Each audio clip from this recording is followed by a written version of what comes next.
evening. I'm going to call the meeting to order, and happy Cinco de Mayo. You're all here instead. We're so grateful. Madam Clerk, would you please read the adequate notice of compliance statement? Adequate notice of this meeting has been provided by the City Clerk's office in preparation of the Council Annual Meeting Notice dated December 17th, 2025, which was properly distributed and posted per statutory requirements. Please be advised that fire exits are to my right, your left, and at the back of the room. The city has a listening system to assist the hearing impaired. If anyone needs hearing assistance, please obtain the system at the dais and return it thereafter. Thank you. Would you please call the roll? Mr. Boyer. Present. Mr. Crisafulli. Here. Ms. Kalmanson. Here. Ms. Landman. Here. Ms. Laceracina. Here. Mr. Pulaski. Here. President Todt. Present. Thank you. Okay, Mrs. Albanese, would you and your students please lead us in the Pledge of Allegiance?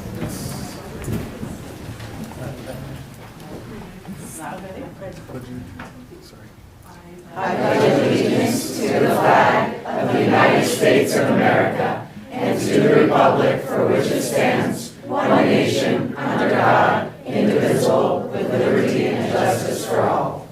Thank you. So, Madam Clerk, excuse me, let's get a little closer.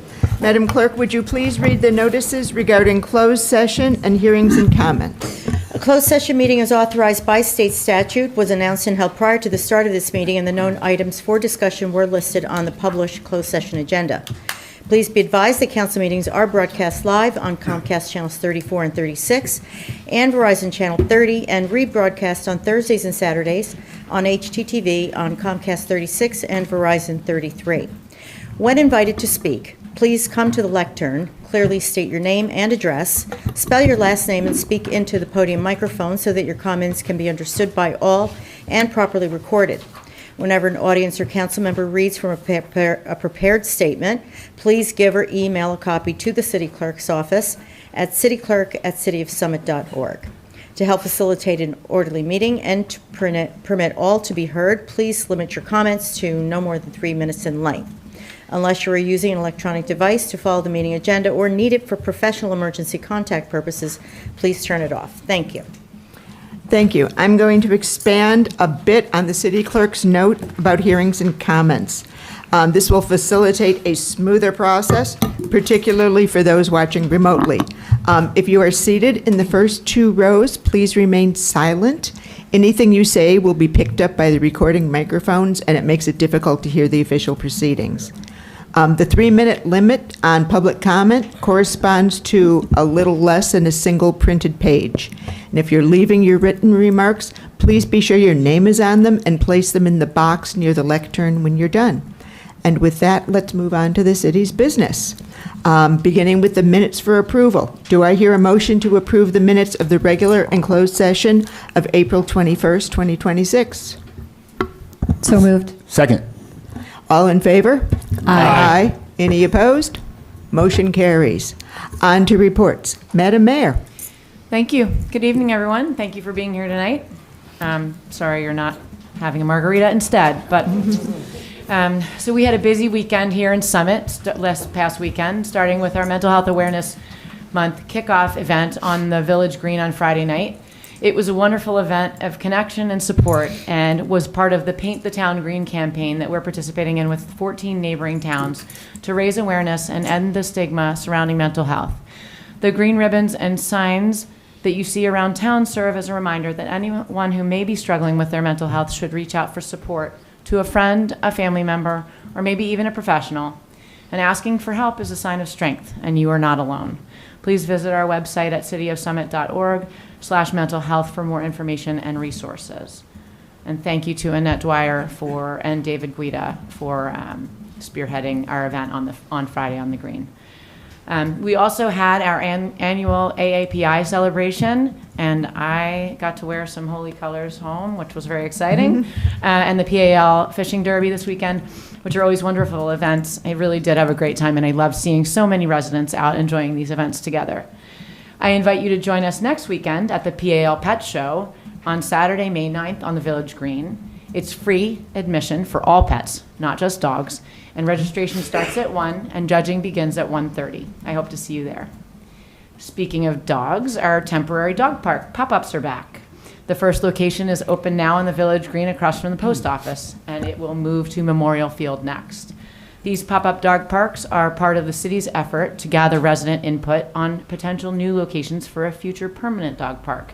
We currently have a permanent dog park at the transfer station, but we're exploring additional options that may better serve residents in other parts of town. We encourage you to visit and share your thoughts by completing a brief survey at cityofsummit.org/dogparksurvey. And one last animal-related notice. The deadline to renew dog and cat licenses is June 1st. If you've previously registered your dog or cat with our health department, you should have received a renewal notice in the mail or via email if you've provided your email address to the health department. Renewal information is also, and if it's a new license, is also available on the city website at cityofsummit.org/animal license. Next, I have an update from New Jersey Transit about the stairs at the Summit train station, which have been closed and are awaiting repair. And they've been closed for quite some time, and I hear a lot about this. The replacement stairs are currently being fabricated off-site. Demolition of the old stairs and installation of the new stairs will happen after July 4th, but hopefully will be done by the end of the summer. Thank you to Assemblyman McCurdy and his staff for continuing the conversation with New Jersey Transit. And now I want to say a few words about our Summit Board of Education, since this is the time of year when appointments are typically made. As mayor, it's both my responsibility and a real privilege to make those appointments when terms expire or when a seat becomes vacant. Over the past few months, I've had the chance to meet with and interview about 10 residents for 3 open positions. These conversations are always meaningful to me because our public schools are such an important part of what makes Summit special. They're not only among top rated in the state, but they're also at the heart of why so many people choose to call Summit home. And most importantly, they shape the everyday experiences and futures of our children. Since taking office, I've had the opportunity to fill 6 Board of Education seats, one of those twice due to an early resignation of a member. 3 of my selections were reappointments of individuals originally selected by my predecessor. With every appointment, I'm looking for people who are ready to give their time, represent our diverse community, bring sound judgment, and genuinely care about our students, families, teachers, and staff. At its core, this process is about finding people who will show up, listen, and serve our community with thoughtfulness and integrity. I'm happy to share that my newest appointees bring a range of experiences and perspectives, along with a strong commitment to our schools. They will help ensure that our Board of Education remains transparent, communicative, responsive, analytical, and a responsible steward of one of our community's greatest assets. Thank you. Okay. And now over to City Administrator Baldwin for her report. Thank you, Council President. I think we should have students at every meeting. That was a robust Pledge of Allegiance. I loved it. On to milling and paving. Please be advised that PSE&G and New Jersey American Water have scheduled milling and paving projects on several streets in Summit beginning next Monday, May 11th. The tentative schedule that we received from the utility companies is posted in the news section on the homepage of our website. Please do note that these schedules are subject to change. They are weather dependent. As we receive any updated information and schedules from the utility companies, we will post those to the website as well. Our Department of Community Services has partnered with the New Jersey DEP and Rutgers University to develop a climate change-related hazard vulnerability assessment for the city. This assessment helps municipalities identify potential land use and zoning strategies to increase resilience to climate-related hazards. A public engagement session will be held upstairs in the Whitman Community Room on Thursday, May 14th from 7 p.m. to 8:30 p.m. We invite you to join us to share your input and review findings from the draft assessment.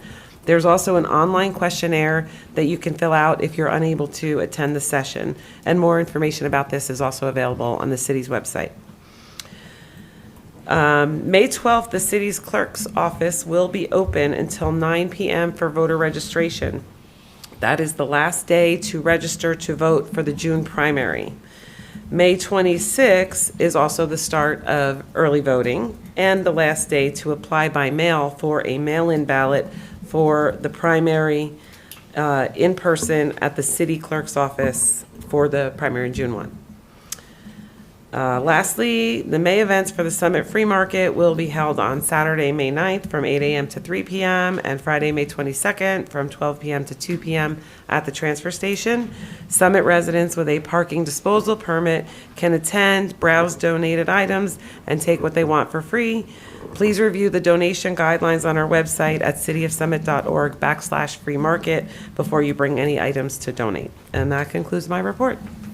Well, thank you, City Administrator, and I was planning on talking about a couple of those things. We don't coordinate, so I'll just fill in a few blanks. I am not able to attend the climate meeting next week. I filled out the survey. It's really easy, not a problem. And for voter registration, 17-year-olds who will be 18 by the general election in November are able to register now and vote in the primary. So if you have high school seniors or juniors who are 17, this is a great way to begin their hands-on civic engagement. And because the first Tuesday in June is the primary election, this council meeting will be held Wednesday, June 3rd, instead of Tuesday, June 2nd. So mark your calendars. I know you'll all want to be there. That's just what I have, and I believe we have a mayoral proclamation, so back to you, Madam Mayor. We did, thank you. David Guida, is he here? I don't see him. No? Okay, and Annette, please come up.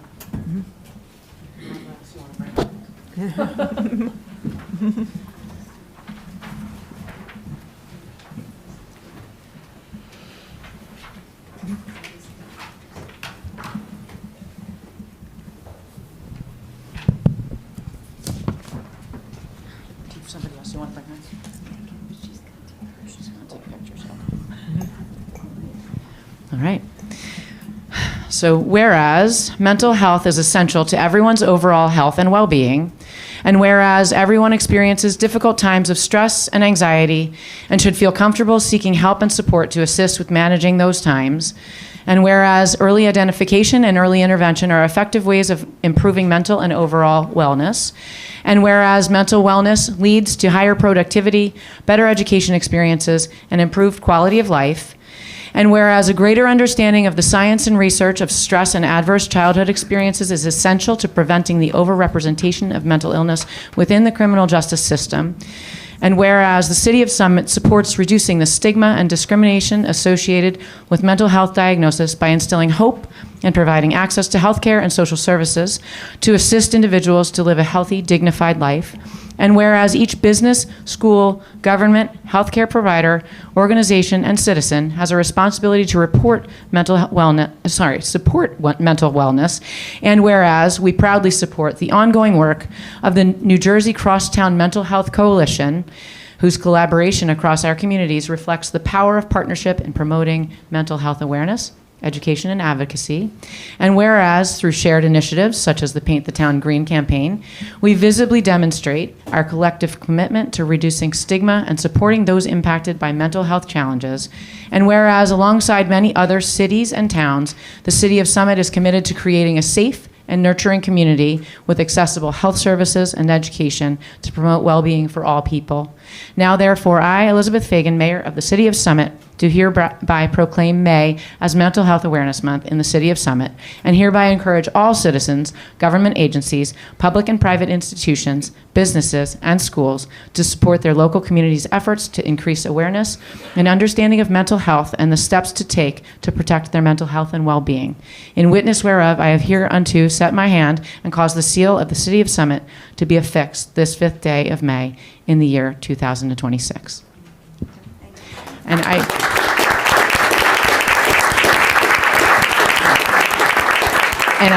I want, on a personal note, again, to thank Annette, because Annette and David Guida created this incredible event on the Village Green in a 21-minute meeting. It was legendary, according to Annette. But even more importantly to me, Annette spent a lot of hours with the other 13 towns that we worked with, and in coordinating a really amazing month of May. And if you look at our city website, please do, because there's links to all things, not just in Summit, but really in the 14 communities that participated. There are events all month, and I really encourage people to get out and be a part of it, because it's a really important cause. And also, not only did she spend lots of hours in meetings, minus the 21-minute meeting, she also tied a lot of green ribbons around town and placed a lot of signs around town. So, Annette, thank you so much for all you do for this community and for mental health awareness.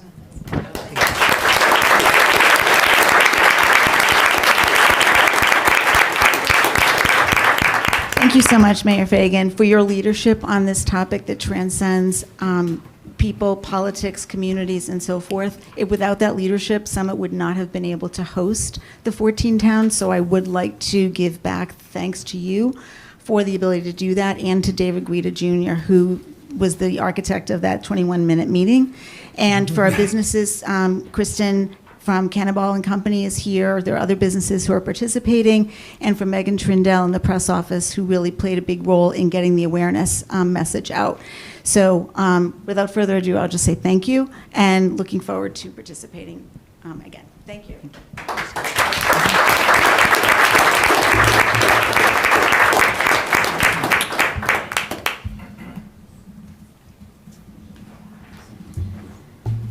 Okay.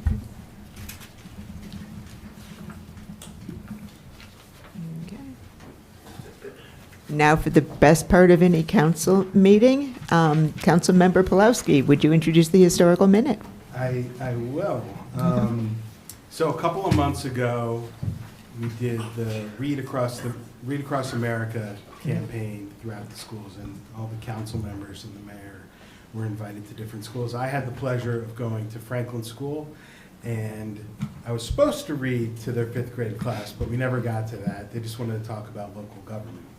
And it was a lot of fun, and towards the end of it, we started talking about the history of Summit. And I asked if they would be interested in coming in and giving a historical minute. So tonight, 5 of those students are here from Mrs. Albany's 5th grade class. Ian Sklar, Harper Alexander, Wiley Hare, Reed Block, and Bobby Kennedy. And who's Bobby Kennedy? All right, so I'll have you know that my dad wanted to name me Robert Kennedy Pulowski. My mom said, how about Robert Francis? You know, and I'll share with you my favorite quote from Bobby Kennedy, which was, "People say I'm ruthless. I am not ruthless. And when I find out who said that, I will destroy them." So come on up. Let's have your presentation on the history of Franklin School. Can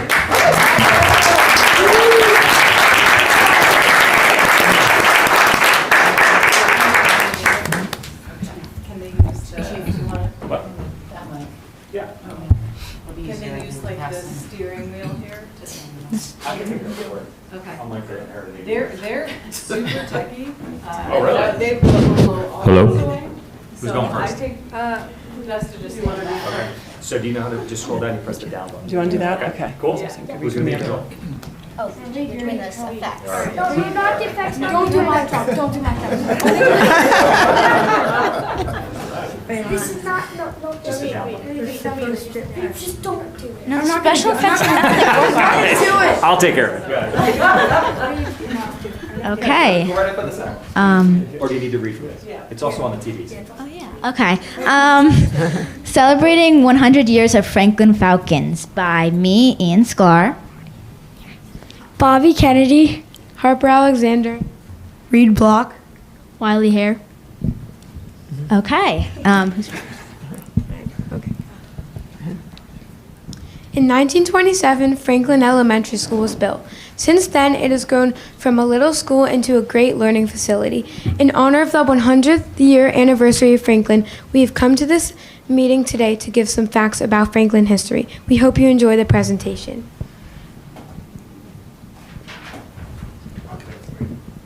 Franklin goes all the way back to the 1800s when the Franklin Schoolhouse was built in 1837.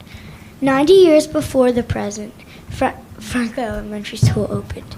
This was not built in the same area as Franklin School today, but it was most likely inspired the name.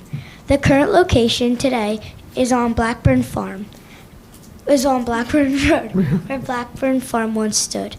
Franklin Elementary School was founded in 1927 during Summit's largest population spike, where the population went from about 10,000 people to about 14,000. The original Franklin only had 2 classrooms and close to $60,000 to build. There was about 50 students in each class and only 2 teachers. The first principal was Clara R. DeRosia. In the early days of the school, specials such as Spanish, art, and music were all in a cart. Teachers would put materials for activities on these wagons and push them to different classrooms to teach them. Around 1950 to 60, the tradition of field day started, where activities were set up on the field and classes came out to participate in them. In 1973, an extension was added to Franklin, creating a library and learning workshop classrooms. In 1996, 5 classrooms were added, which is now the 5th grade wing. At one point, Franklin had grades K to 6 and around 600 students before the 6th grade moved to the middle school in 1990 and the kindergarten moved to Wilson Primary Center in 1997. In 1999, the school was struck by lightning, causing the need for many roof repairs. Today, there is an exhibit in the library where you can see artifacts from this event. In the early 2000s, the library experienced a massive renovation where many walls were knocked down, creating a more bright, open space. At one point in the early 2010s, there were so many students that we needed a trailer outside as a classroom. In 2015 to 16, a huge portion of the school was added, including an elevator and 4 regular classrooms, as well as 4 small classrooms for speech and learning workshop. This area, minus the elevator, became a portion of the 1st, 2nd, and 3rd levels. Along with the new extension, Franklin got a new playground. Yay. In 2021, the principal at the time, dog-loving Janice Tierney, introduced the Read to the Dogs program. This program has helped with our reading comprehension skills.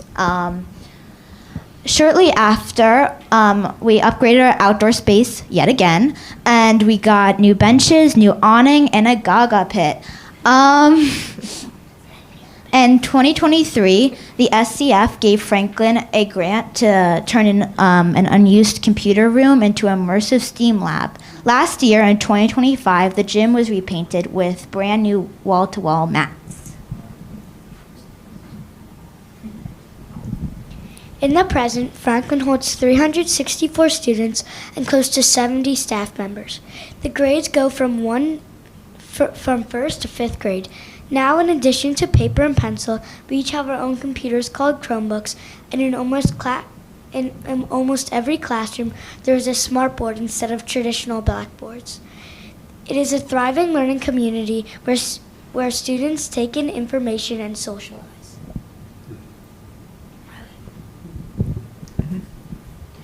According to the last census, the population of Summit is 22,700. That growth is over 9 decades since Franklin Elementary was built. Franklin did not always have a mascot. The Franklin Fair used to be entirely operated by parents. A lot of things happened in 1927, including Babe Ruth hit a record-breaking 60 home runs in a season, and the Holland Tunnel opened. The Franklin Schoolhouse was at 709 Springfield Avenue, which is now a townhouse. This building closed in 1872. From 1927 to 2026, Franklin School evolved from a small two-room school to a thriving community with many resources and lots of space. It has come so far thanks to the SEF, who funded the STEAM lab, innovative programs, and so much more. Another big group, the PTO, deserves credit because they have incorporated so many fun activities and other experiences that became a part of Franklin culture, like author visits and our annual musical.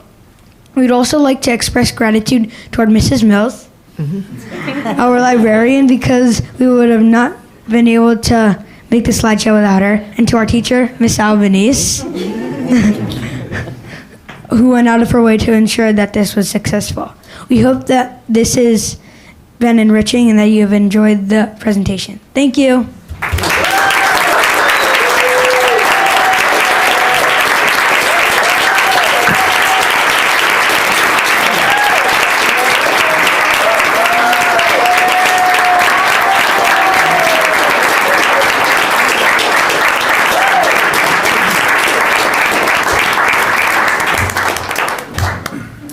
Thanks to all of you. That was wonderful. And I'm confident you would all love to stay here for the budget hearing. But my guess is your parents would prefer that you got a good night's sleep. So do not feel compelled to stay. Thank you for coming, Mrs. Mills, Mrs. Albanese, and everybody.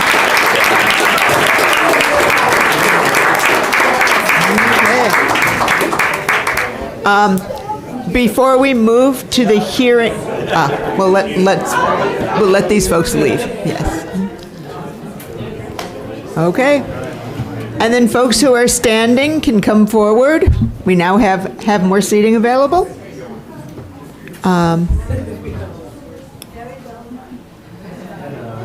We're going to move to the hearing for the 2026 budget. Just before we do that, before we open it, I'd like to ask City Administrator Baldwin to give a very brief recap of how we're going to spend our money this year. Thank you, Council President. I think I can do this well under 3 minutes. And I appreciate the chance to give a quick recap of the 2026 budget. We actually just received approval today to go ahead with our hearing tonight on the budget. Provided great relief to me today and cause for celebration as we potentially adopt this budget this evening. Finance Director Jennifer Kobliska and I have been addressing the comments from the state since they delivered to them to us last Wednesday afternoon. So that is what we have been doing for the last 4 days. We did introduce the city's budget on April 7th. At that meeting, you can find it online if you're interested in the detailed version of the introduction. I stood at the podium, gave a great presentation with some slides. I did talk to some folks who thought it was informative and easy to understand, so feel free to check that out. And the presentation itself, in the way of the slides, is also online. We will post the adopted version, if it goes through this evening, tomorrow as well. This was a pretty tough year for municipalities across the state. My colleagues, other CFOs across the state were all struggling with vast increases in all kinds of different expenses that municipalities run into. It was very challenging. I have some colleagues who are looking at between 5% and 8% increases. We were not immune to that, although we did fare much better, thankfully. Health insurance costs for both the city and the employees here rose dramatically, about 34%, and about $800,000 of that is picked up by the city. Our municipal operations increased by $1.6 million and change. $245,000 of that was in salaries and $1.429 million in other expenses. Our pension costs increased, as did insurance and utility costs. The Finance Committee worked tirelessly over several months to develop a responsible budget for the city with all of these challenges, and it was no easy feat. There were difficult choices to be made with regard to infrastructure improvements and prioritizing the overall budget. Department heads were tasked to reduce their budgets while keeping services at current levels, which again is no easy feat, but we were successful in that. So I do thank everyone for their cooperation in that. The 2026 budget is $63,427,236, which is an increase of 3.5% budget to budget, which equates to $2,116,000 above 2025. Don't be alarmed, the tax rate did not go up 3.5. We'll get there. The average home assessment in 2026 is $445,000. If that is the assessed value of your home, You pay about $20,634 in taxes. This represents a 27-cent increase or $162 increase in the property tax bill for the municipal portion of your bill. The tax base increased by to $30.7 million, which resulted in an additional, by $30.7 million, which resulted in an additional $298,000 in municipal tax revenue gain, which reduces the municipal tax impact to everybody else by that amount. If you received the 2026, I hope everyone did, the municipal budget snapshot, which gets delivered to you at home. It's quite colorful. You can't miss it. You might have noticed that the municipal tax levy in total is $33.1 million, which is up from $31.8 in 2025. And this accounts for just about 21 cents for every tax dollar that you spend, which comes to the municipality to support all of the services that you all as residents, businesses receive here. The municipal tax rate increase is 2.9%. We started out at about 5.3, and it was quite challenging to get down to the 2.9, but we did get there. And while we would love it to be lower, in order to keep the services that we have now, this is where we landed. In good news, our net debt is at $63 million, which is 0.63% of our, the equation that we have to do is a 3-year average of our equalized value. We are allowed to go as high as 3.5%, so I'm very proud of the work that councils have done prior years while I've been here and currently to keep that net debt down. And we are still AAA rated by all 3 rating agencies. So that is the overall high-level finer points. Again, there's materials on the website that everyone can look at if they're interested. Feel free to email me if you have any questions, and I'm hoping that we adopt a budget tonight and we can move on in finance. Thank you. Thank you, City Administrator Baldwin. Councilmember Landman. Thank you, Council President. And thank you again to Administrator Baldwin, Director Kapliska, every single city department head, all of the council members, the mayor, for all of your hard work in developing the budget for 2026. All of us compromised in one way or another to make this budget work in a very difficult fiscal year. So well done. I'm grateful for your teamwork, all of you. Given we've spent a lot of time explaining the process and the numbers to the public, I would like us to use our time tonight for this hearing to hear your feedback. So with that, I move to open the hearing on the 2026 municipal operating budget. Second. Okay. Any members of the public who would like to make comments on the municipal operating budget? Don't all rush up. Any comments from members of council? Councilmember Saracena. Thank you, Council President.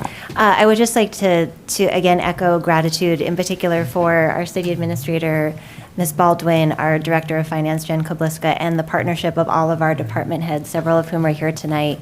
Again, these are very difficult decisions. Everyone came to the process acknowledging that these taxpayer dollars belong to the community, and we treat every dollar as though it is our own. We know that it's one of our most sacred obligations to be excellent stewards of the taxpayer funds, and I feel confident with the rigorous process that our excellent finance team and our finance chair, Councilwoman Landman led, that we have stricken the right balance between fiscal responsibility and investing in critical infrastructure and government services. So a lot of gratitude for the team that came together for this budget. I'm very pleased with where we landed. Okay. Anyone else? Yes, Councilmember Pulowski. Thank you. I support this budget, and I only wish that we could do more. One of the reasons that I ran for council was because I saw the deterioration of our infrastructure and assets, including in particular city streets, Anderson Fieldhouse at Tatlock, and Cornog Fieldhouse at Memorial. And as I look back at prior budgets, there's a long string of budgets that were under 2%. So while I'm not a fan of paying taxes or increasing taxes or anything like that, I hope that we can continue to plan ahead for the future so that we don't have big problems later on if we could address smaller problems along the way. Thank you. Thank you. Councilmember Boyer. Council President, thank you. I'm going to try to push my way through the night. If anybody struggles with allergies, you know, it's a terrible thing. But I want to start off by thanking the council and Councilwoman Lamon and our administrator, my council president, and our mayor. I too support this budget, but I have a couple of points. I want to also start out by saying publicly thanking the Summit Police Department for an absolutely outstanding job this past weekend. I don't know if you've heard, but last Friday at about 3 a.m., an out-of-state suspect with an active warrant took a sledgehammer to one of our local businesses on Springfield Avenue and stole a high-end bike. But thanks to the tireless work of our Detective and Patrol Bureau, they tracked down the suspect across multiple jurisdictions and made a phenomenal arrest in just 27 hours. We asked them to protect Summit, and they deliver. Now, a safe city does not, well, let me back up for a second. Our police were able to track down the suspect only because a private business owner happened to have exterior-facing cameras that captured the street. If that store only had interior cameras, our police probably would have found them, but it would have been a lot harder. They would have been a little bit more blinded to where the suspect went and what happened on our own public streets. So a safe city does not outsource its street-level security to private citizens. Being one of the safest cities in New Jersey is not by accident. It is a manufactured condition, and it comes at a cost. You do not stop investing in the shield just because it successfully is blocking the arrows. When you lay off the gas on public safety, you lose it. Now, I know we've been told that the city had to find money for healthcare costs and utility bills and mandated library funding and all of that. I get it. But improving and maintaining the city never stops. And next year, I guarantee we will be told that we still can't afford to provide cameras in our downtown district, which is absolutely ridiculous, because we have to spend $1 million to move our dispatch center to the fire department. Now, rising costs is an issue, but this city is one of the safest cities in New Jersey because we made an investment and it paid off. Our chief just gave a phenomenal report about burglaries and break-ins the other day. A couple of years ago, there was a group of young girls who were 11 years old, and some guy pulled a knife on them in our downtown district. Had it not been for the camera at Lululemon, we would have had no video surveillance. And now, in a little while, we're going to be talking about opening Maple Street and having additional people come to our town. And still, we don't have any cameras in our downtown district. This was on the budget, and it was taken off. And, you know, cooler heads should have prevailed here. And, you know, we should have kept this on the budget because this is needed. Your safety is a concern. And this is one of the major points that while we're all up here. Now, I again take my hat off to the phenomenal job that the council and the mayor and the business administrator did with the budget this year, but you cannot let your foot off the gas. You just can't. There's certain services that we need and we have to pay for. There's a premium to live in this town, and you all enjoy it, and you enjoy your safety. So I hope that this council can reconsider and find some money to start this process and stop delaying the inevitable. Thank you, Council President. Thank you. Yes, Madam Mayor.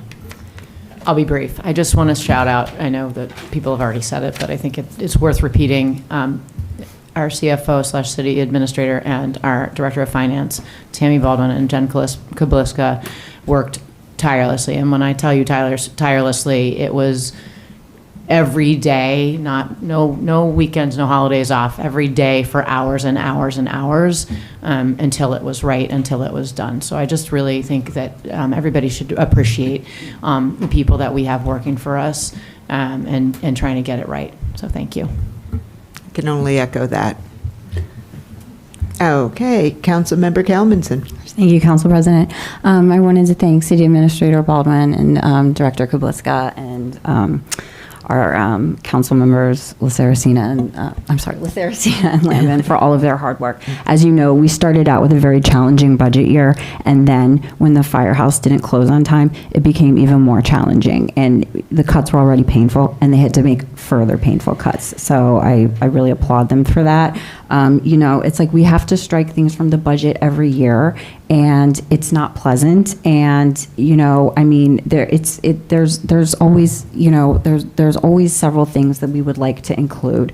We would have liked to included all of the maintenance in the slides in the aquatic center, and the backstop at Memorial needs replaced. Like, there's always things that we have to cut, and everybody, we don't enjoy that, but that's just what we have to do. So thank you again to everyone that worked really hard on this. Thank you. Okay. Councilmember Crisafulli, yes. Thank you, Council President. I support this budget fully. I recognize the intense teamwork that it took to get this to happen. My interest in Summit is the boring stuff, making the trains run on time, making sure the clocks keep working. We have, and we'll come to this later in the meeting as well, we have heroic city staff, some of whom have spent decades here, incredible professionals that have dedicated their careers to making sure our town works so that most people don't have to think about it, right? They don't think about the infrastructure.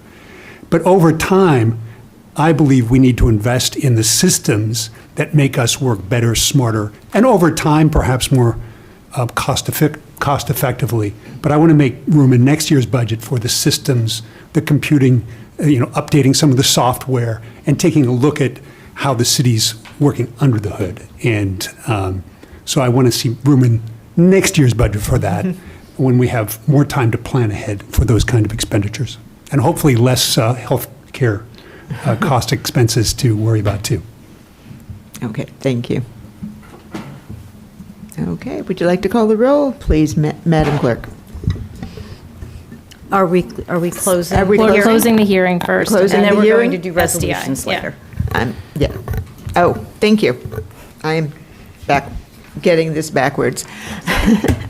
Back to you, Councilmember Landman. Well, I was just going to say, we'll go ahead and close the hearing then for the municipal budget. Yes. And we can invite Mr. Robb Bill Robb. and Mr. Merritt from SDI to present on the SDI budget.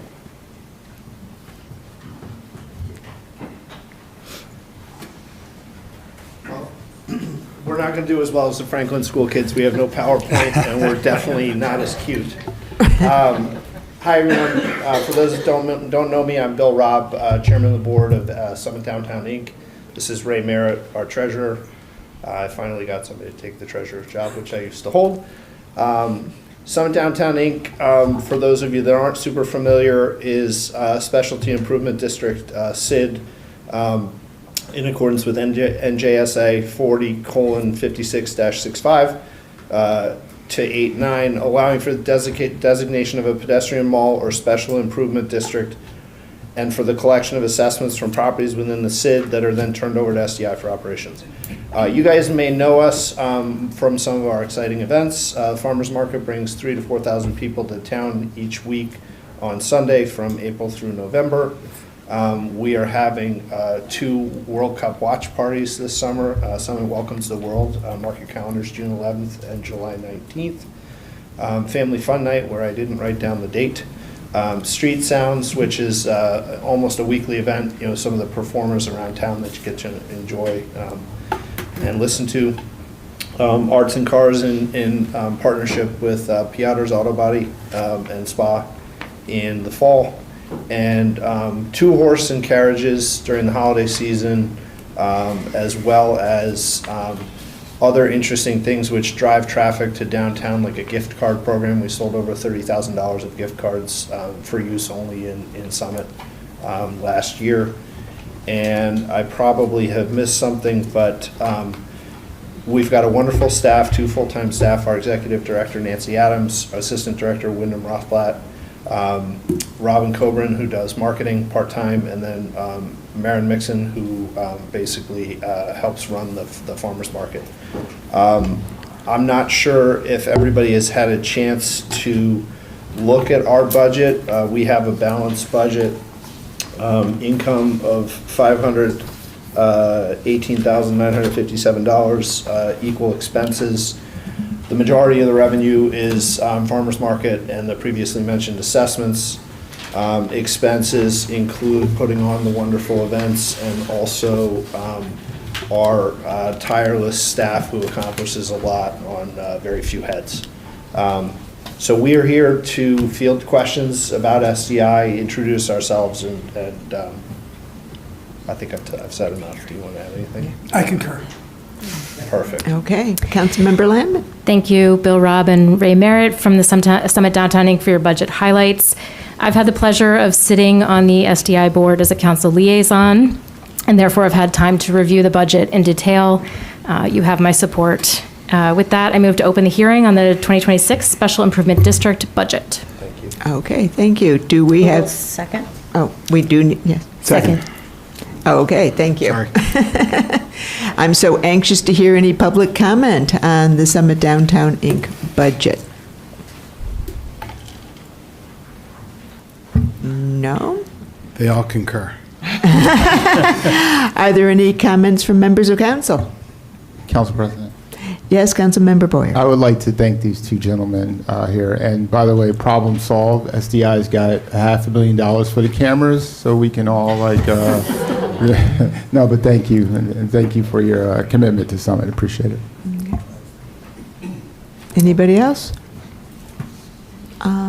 Okay, I wanted to stress how critical a thriving downtown is for every Summit resident. We call it one of our 3 crown jewels, and it was the first thing that HGTV mentioned recently when it named Summit one of the 20th hottest suburbs in the U.S. Hope everyone saw that.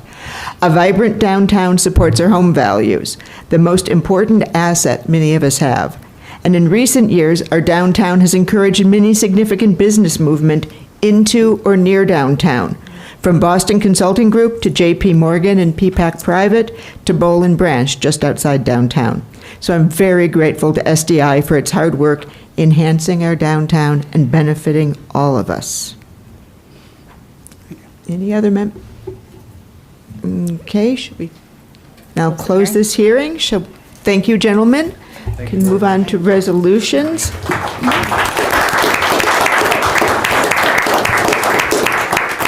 Councilmember Landman. Thank you, Council President. This is Resolution 12496. Thank you, everyone on council, for your comments, both at the last council meeting from our residents and then this evening from council. Having just closed the hearing on the 2026 municipal budget, I move to adopt this resolution by roll call vote. Second. Do we need more comments? I'm sorry? Do we need more comments? No, you've already opened Okay. it. Okay. You can open it up to everyone if you wish, and then... Do I need to? No. Okay, let's just proceed to the roll call then. Okay. We've got a busy night. Mr. Boyer? Aye. Mr. Christofoli?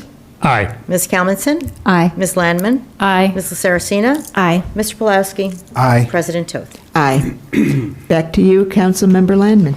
Thank you, Council President. This is Resolution 12516. Having just closed the hearing on the 2026 budget for Summit Downtown Inc., I move to adopt this resolution by roll call vote. Second. Okay. Back to you, Madam Clerk. Mr. Boyer? Aye. Mr. Christofoli? Aye. Ms. Kalmanson? Aye. Ms. Landman? Aye. Ms. Saracena? Aye. Mr. Pulowski? Aye. President Toth? Aye. Okay, thank you. Okay. We have an adopted budget. We have an adopted budget. Congratulations.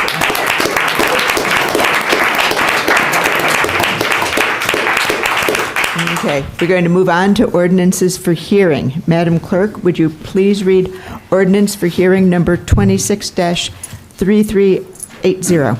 An ordinance authorizing the temporary closure of Maple Street pursuant to NJSA 40:67-16.9 in the city of Summit, County of Union, New Jersey. Okay. Councilmember Crisafulli. Thank you, Council President. Ordinance 26-3380 would create a pedestrian area on Maple Street in downtown Summit for outdoor dining, tables for takeout dining, kids' games, and pop-up retail during our summer school vacation this year. I move to open the hearing on this ordinance. Second. Okay, before we get to the public comment portion, we have some prefatory matters, and I'd like to ask our first responders to comment on how they handle their tasks when the streets are closed. So let's begin with Chief Peters.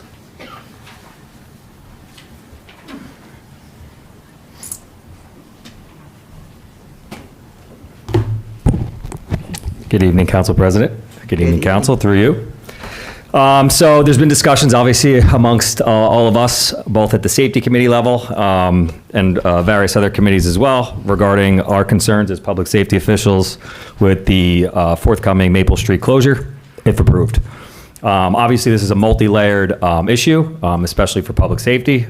So reviewing a lot of the resident feedback that we've gotten via email that's been shared through our city clerk, as well as the discussion items that have been shared through the Safety Committee. I do have 5 areas that I want to focus on. Not to say that that's all the areas, but the 5 most, I would say, critical areas in which I would want to respond to some of these comments on. So first and foremost, received various emails regarding the response time for the area north of the Central Business District. So the Summit Police Department is a little bit more unique than the Summit Fire Department, the Summit Volunteer First Aid Squad, as we do not respond from a fixed location. So obviously, I don't want to give away our operational posture or our operational readiness, but what I can tell you is the city is divided up into a variety of different sectors, and within those sectors, all officers are assigned to patrol those areas during the course of their duty. So that being said, on any given moment, with the exception of a blaring emergency that would require an entirety duty shift to respond, we typically have at least one, if not several officers that are driving around operating within the area north of the Central Business District. So response times for me, at least for a primary and secondary unit, are not much of a concern for calls of service north of the Central Business District. Number 2, response time within the closure of Maple Street. Obviously, if you close a street, it's going to limit our response via vehicle, motor police car. So any calls for service will require officers to park at the closest location to the closure and approach on foot. So for me, what that looks like, anywhere between Union Place and Springfield Avenue, say there was a call for service at, let's say, the Elks or Fiorinos, our officers will have to park at the corner and respond on foot, which I anticipate anywhere between a 30 and 60-second delay in response. Number 3, detouring vehicles to already troubled intersections. Statistical data does support that pedestrian collisions are most common in and around our Central Business District. While the most recent traffic study conducted in April of 2026 indicated Springfield Avenue and Beechwood Road would experience the most significant change to operations, operations could be improved by providing alternate variable timing to the traffic lights to ensure a more responsive and responsive operation to traffic volumes. Additionally, a bigger concern for me would be the unsignalized intersection of Summit Avenue where Union Place and Franklin Place meet, which, according to the most recent traffic study, currently experiences failing levels of service under the existing conditions. According to the traffic safety study, the proposed road closure will detour traffic to this intersection, among others, and therefore potentially exacerbate this existing failing condition. That being said, according to the most recent traffic study, the increase in traffic volume to this intersection is anticipated to be minimal due to the time of year. Therefore, any mitigation that is developed to improve the existing condition is likely to accommodate the change in traffic volumes associated with this closure. Also, it is my understanding, and I've just received an updated copy of it, the city engineer has developed a plan in an effort to mitigate these issues at that intersection. Number 4, the method in which the roadway will be blocked. There are a variety of different methods in which we can block a roadway, whether it be plastic barricades, concrete, or bollards, etc. According to the Manual on Uniform Traffic Control Device Standards, a Type 3 barricade is required for a full road closure, so I would like to see those. Additionally, barricades on the southern and northernmost locations on Maple Street should be what's called MASH certified, Manual for Assessing Safety and Hardware, to a TL3, which tests against vehicles traveling at the speed of 62.5 miles an hour. If DOT permits, I would say barricades bordering Springfield Avenue may be TL2, which tests vehicles against traveling speeds at 44 miles an hour, because anybody coming in from Springfield Avenue would be turning. That is imperative to ensure the safety of those within the closure against a driver suffering from a medical emergency, impaired drivers, and/or those who have nefarious intent. If the city utilizes plastic barriers filled with water, as they did in the past, then I would recommend a daily inspection to ensure their stability. And lastly, under NJSA 33:1-40, the Summit Police Department serves as an extension to the alcohol beverage control. We complete background investigations for licensed applicants. We conduct routine inspections of licensed premises to ensure compliance. We execute enforcement for violations of ABC laws and local ordinance. And lastly, we ensure extension of premise compliance, which would be required for any liquor license establishment that serves alcohol outside their primary locations. So for example, any of the restaurants that would benefit extending their premise onto the sidewalk or into Maple Street would have to apply through the ABC for an extension of premise permit. That permit would then get reviewed by myself and the city clerk. We would choose to endorse or not that extension, and then from there, the ABC does a final review for approval. So again, as I prefaced my comment with the fact that this is a multi-layered approach, it doesn't just involve public safety. I figured that these were the 5 most imperative areas in which I would like to express my comments on, and that's all I have. That's my story, and I'm sticking to it, Councilman Boyer. Thank you, Chief Peters. Chief Evers. Yeah. Chief Evers? Mm-hmm. Good evening. This is real quickly about the Maple Street closure. Fire department deal with layout instructions on a daily basis around town. Part of our training is to recognize these situations and have our incident commanders act accordingly. A pre-planned approach, any area in town that is obstructed, we have pre-plans in place to mitigate any kind of problems. In areas that there were slight delay in our response, many of them in town, we have operational procedures in place to deal with areas that can have a little bit of challenge of firemen fighting fires. Done on a daily basis. There are many places in town that have those, and we're really not too concerned about operational procedures in there. In summary, the fire department is ready for any kind of issues in that area. We don't anticipate anything. We are trained to fight these kind of fires and to address them, and we have plenty of access in the area, so we're kind of in line with our normal training. We train for these kind of events, so we're kind of ready to do it. And we, like I say, we deal with obstructions every day in the fire service. We have procedures in place, pre-plans to deal with these, so we're kind of in areas, so we can definitely deal with it. So, as far as delays go, we deal with delays all the way in town. We have different response groups we put in place. Every morning we have briefings, and we conduct into the commanders any hazards in town, any kind of delays, so we can kind of get ahead of the game and not have any kind of issues with it. So, plan closure, a little bit of advantage. We know it's closed. We can adapt our responses and operational procedures accordingly. So, and that is all I have. Okay, thank you, Chief Evers. We also received written comment from the Summit Volunteer First Aid Squad, and I'm going to read it.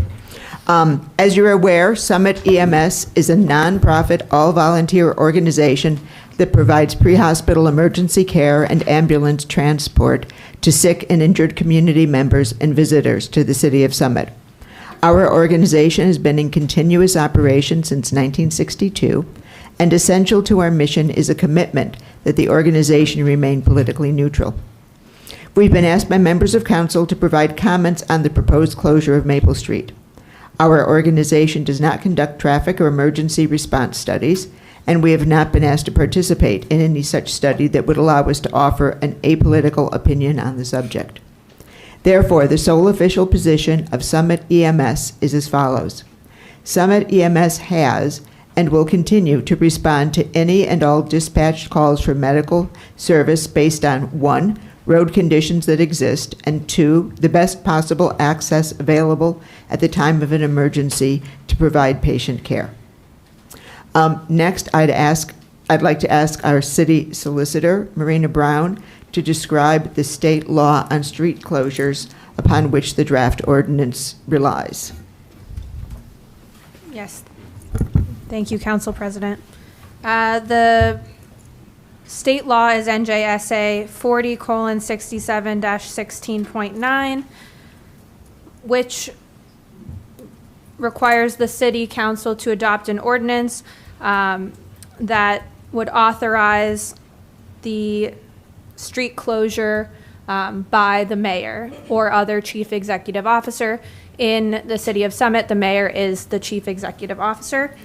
Further, for any street closures that exceed 48 hours, they require approval by the NJDOT and a certification from the city engineer. And the standards the mayor uses. The standard in the statute states that the governing body of any municipality may, by ordinance, authorize the mayor to provide by regulation for the closing of any street or portion thereof to motor vehicle traffic on any day or days during specified hours, on any days or days when he or she finds that such closing is necessary for the preservation of the public safety, health, or welfare. Okay, thank you. So now we'll open the public portion of the hearing. As you come forward to speak, please address any questions to me. We'll respond to them after all members of the public have spoken.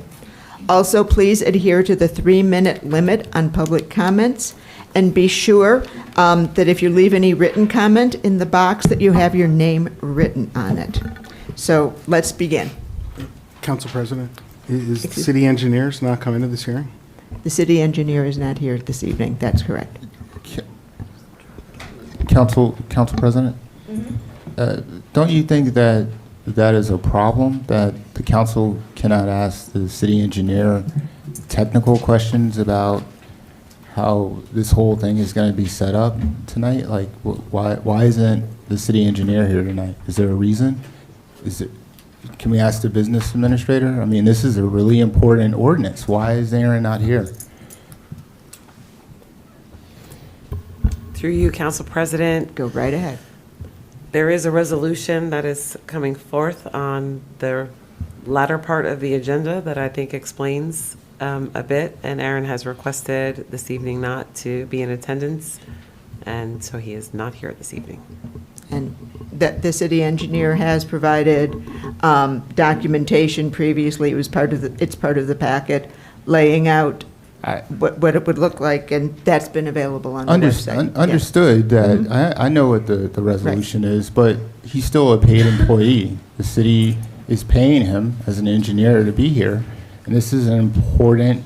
I mean, he could have delegated someone that could provide, information in his stead. Like, why? I'm not understanding. We have more than one person that can answer questions from the council about the engineering and the aspect of closing down the street. That is all the answer I have this evening. I'm sorry, Councilmember Boyer. Is the traffic engineer coming? I thought the traffic, okay. No. Let's move forward.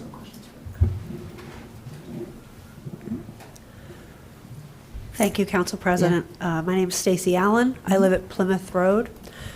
I loved outdoor dining during the pandemic. I think having outdoor dining and the closed pedestrian road made Summit very festive and social. At the time of the pandemic, I didn't think about the safety ramifications of closing Maple Street. I have since realized why closing Maple Street is a horrible idea. This past Friday night was a nightmare for our family.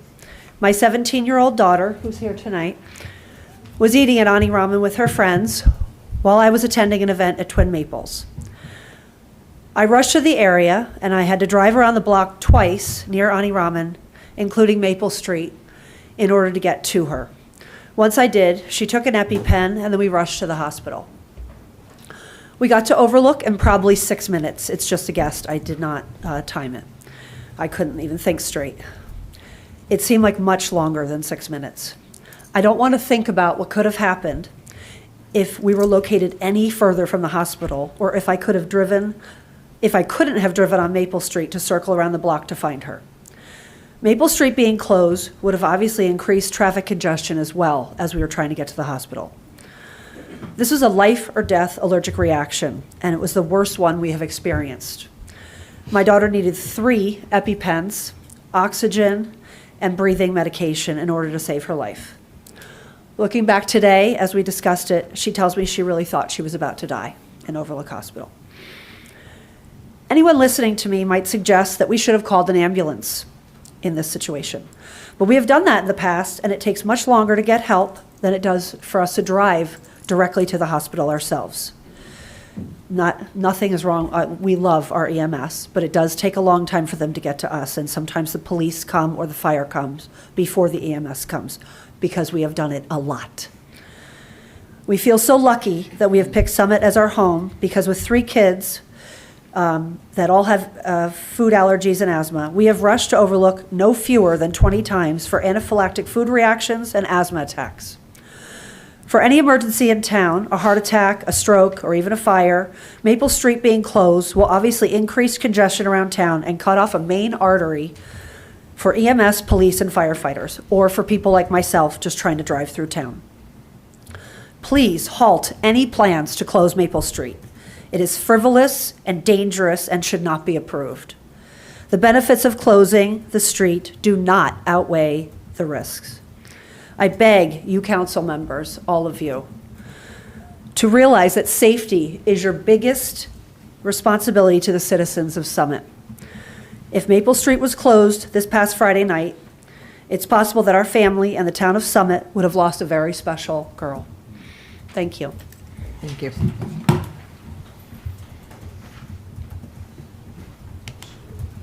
Good evening. My name is Catherine Marks. I live at 9 Pearl Street.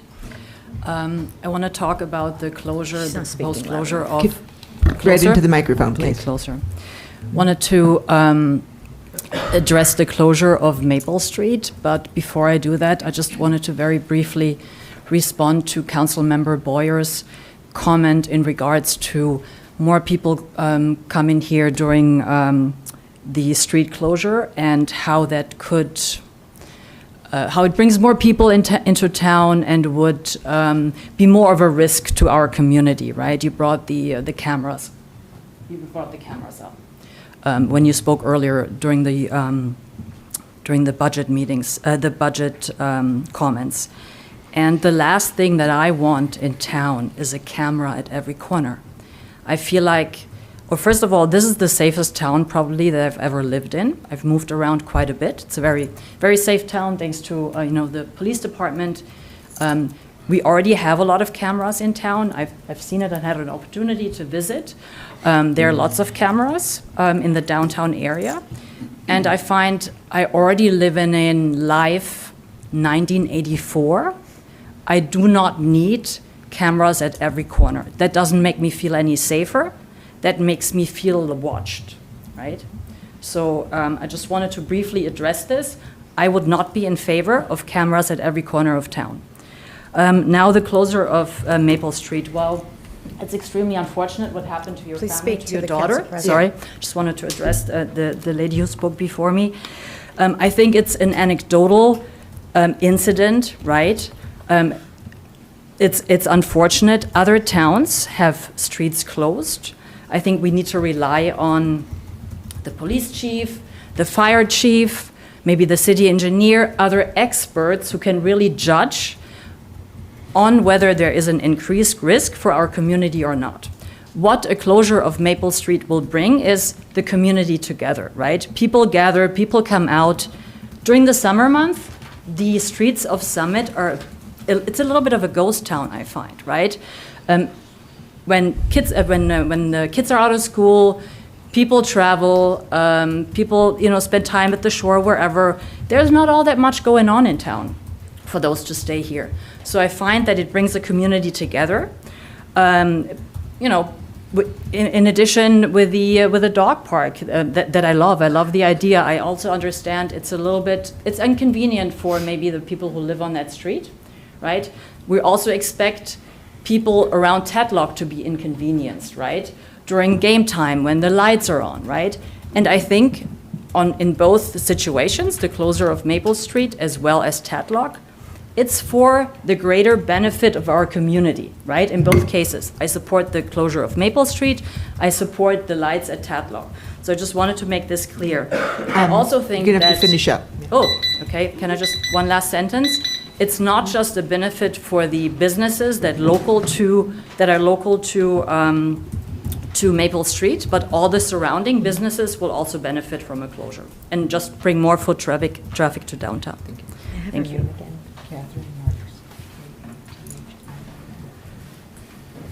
Okay. Good evening. Good evening. My name is Lori Combius, and I am a lifelong resident of Summit. I was also a business owner on Maple Street for 15 years, and now I am a property owner of Maple Street. And I am also a resident of Maple Street. I live at 44 Maple Street, right in downtown Summit.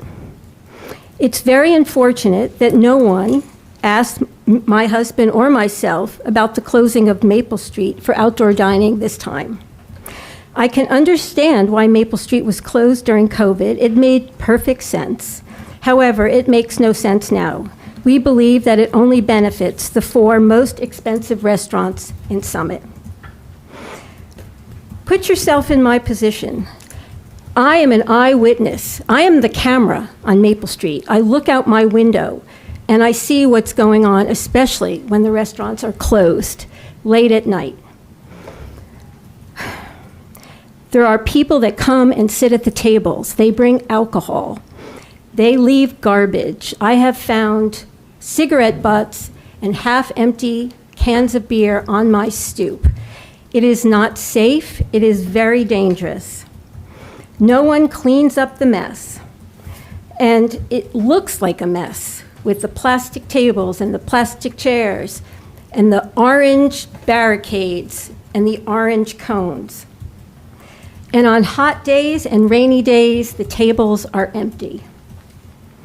Delivery trucks think that Maple Street is under construction and never deliver our packages.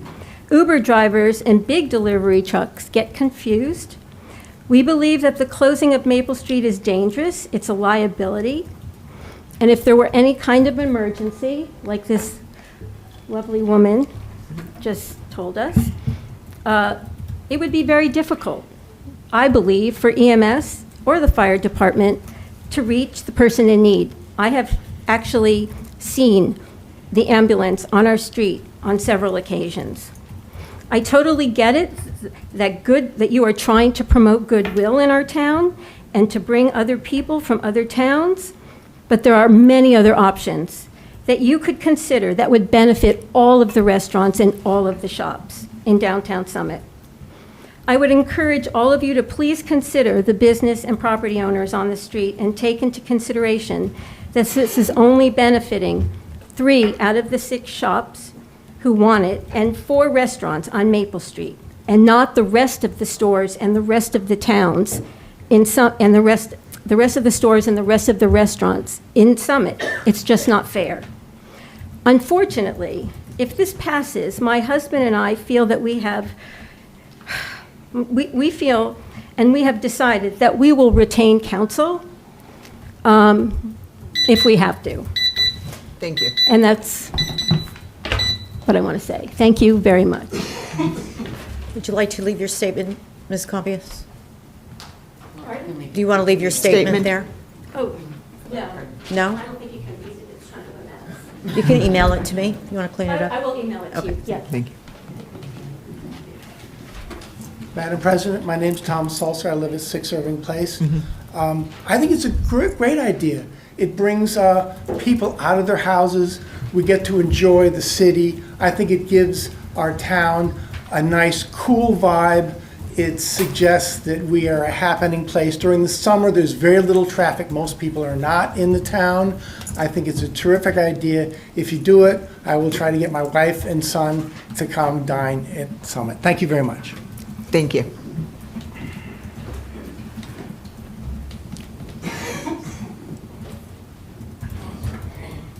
Yes, thank you. Is it possible to take a, No. ask the people to stand up if they're No, for one? no, your comments get directed to Thank you. council.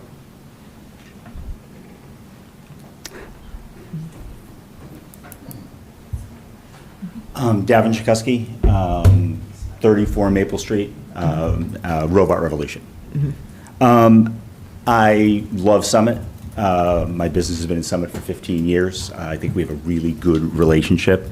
The closure of Maple Street can be good, but this whole proposal is extraordinarily rushed, as it usually is, and doesn't address a lot of the issues that we had last time we closed the street. This should be something that goes on over 6 months, a year, with other public comment. Other business owners like me have given many suggestions in the past. The current ordinance is still extraordinarily vague and rushed, and represents the voices of very few businesses on that street. You can't approve this ordinance without explicitly addressing these issues. Last closure, the entire space was dominated by restaurants, some of which already have significant outdoor cafe space. The restaurant tables stretched edge to edge on the street, which prevented pedestrian movement. A table that you would walk by, you would need to walk straight by it while someone was eating. They still are edge to edge on the current proposed plan. Some of these restaurants only use the tables for 3 or 4 days during the week. Huge tents covered the entire area, reducing storefront visibility and discouraging pedestrian movement further. Patrons left messes on the sidewalks and in front of businesses. Who was responsible for cleaning up? The morning businesses were responsible for cleaning up everything, the entire mess. There was open smoking and throwing of cigarette butts in the entire area. Rodents were seen regularly at those little tiny decorative plantings. For other businesses in the town, it makes it difficult to walk down Maple Street, and it doesn't attract customers. Increasing downtown traffic doesn't help customers. Blocking businesses from moving equipment, both in other areas of town and on Maple Street, doesn't help anyone. This ordinance needs to be rejected. Any future ordinances need to publish guidelines for how any business in town can apply for usage of the outdoor space. Is it only for some restaurants? We need rules for maintaining adequate pedestrian walkways and penalties for non-compliance. The concept plan does not show any sidewalk traffic, and the tables butt straight up against the sidewalk. It also makes things worse by providing even more recreational seating than was there before, in front of other businesses, such as Number 18 Boutique and Lob Lolly. Go look at the plan. Concept plan also has no room for restaurant busing or hospitality, so it'll occur on the street. Thank you. Okay. I will provide this. It also says that to provide for services, including extra policing that is walking, you need to increase the fees. I included the fee schedule for New York City. Thank you.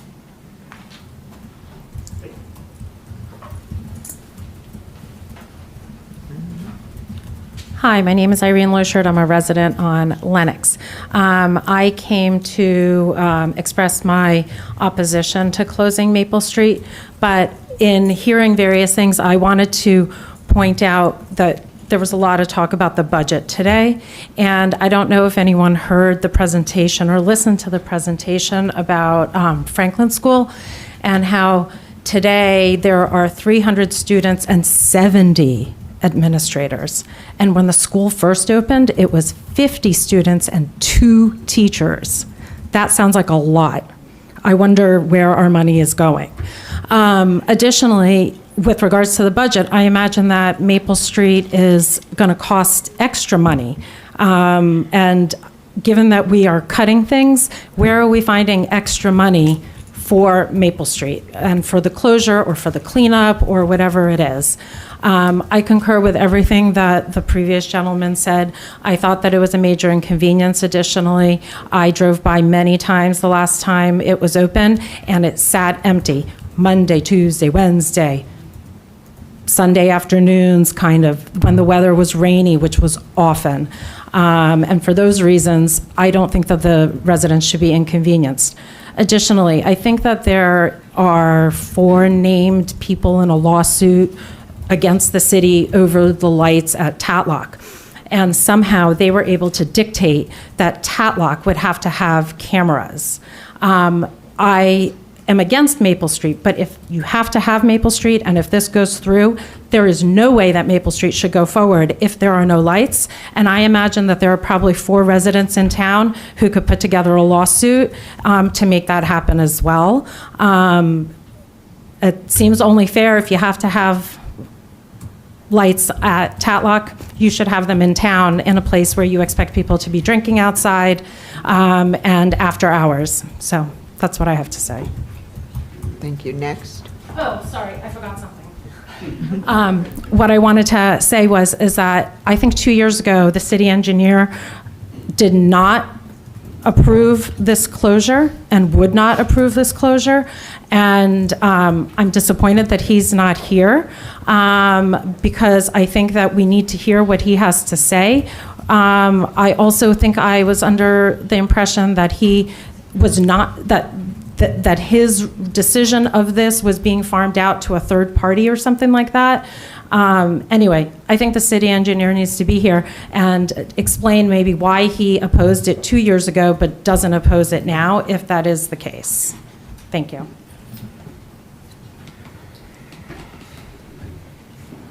Delia Hamlet, New England Avenue. Good evening. Thanks so much for bringing up the Maple Street ordinance. I came here because I'd like to defend City Engineer Director Schrager. The one thing you can say about Director Schrager is he's been consistent on his stance, and that has nothing to do with him not being here. However, March 5th of 2024, he sat in that chair and he would not, after many hours of questions by me, he would not sign that paperwork. And there is a reason. He did not want to put his professional seal on it. He did not want to sign it. And I would imagine if we were to ask Director Schrager, I guarantee you Director Schrager would have loved dynamic traffic to have been sitting here tonight. And Council President, if I were you, that's exactly what I would have done tonight to protect Director Schrager, because he has been absolutely consistent in his stance. Michael Rogers was consistent. The second question, or the second point that I would have to make is to our city solicitor. My question would be, did you advise that this would be the correct statute to close the street? Oh, excuse me. Always keeping it interesting. So I'd like to know if this was directed by you, if this is the correct. I think that the community and the council members deserve that this statute was advised by you. You're the professional, and at the end of the day, they rely on your guidance. All questions to me, please. They're definitely to you, but I will look at the city solicitor. I can look at whoever I would like. And finally, I guess my other question is, Council President Toth and Jamel and Bob and Michelle, in the last 3 years, we didn't spend a lot of time talking about alternatives to closing, and I include myself, 100%. We didn't spend a lot of time talking about placemaking. This is the purview of the planning board. They are responsible for the master plan reexamination, and that's really where your talent lies for these issues. So I would just encourage you to punt this to the planning board for a consistency review. Try to get it right. Let's work. We have a lot of smart members in the community that can get this right, and we have the time and the resources to do it right. So I know how hard y'all work, but ultimately the guidance is from our city solicitor that yes, this was the correct statute, so that God forbid any business owners or residents sue us, you've been given the advice from the city solicitor that this is the correct statute, and you all deserve that proper guidance. So thank you very much.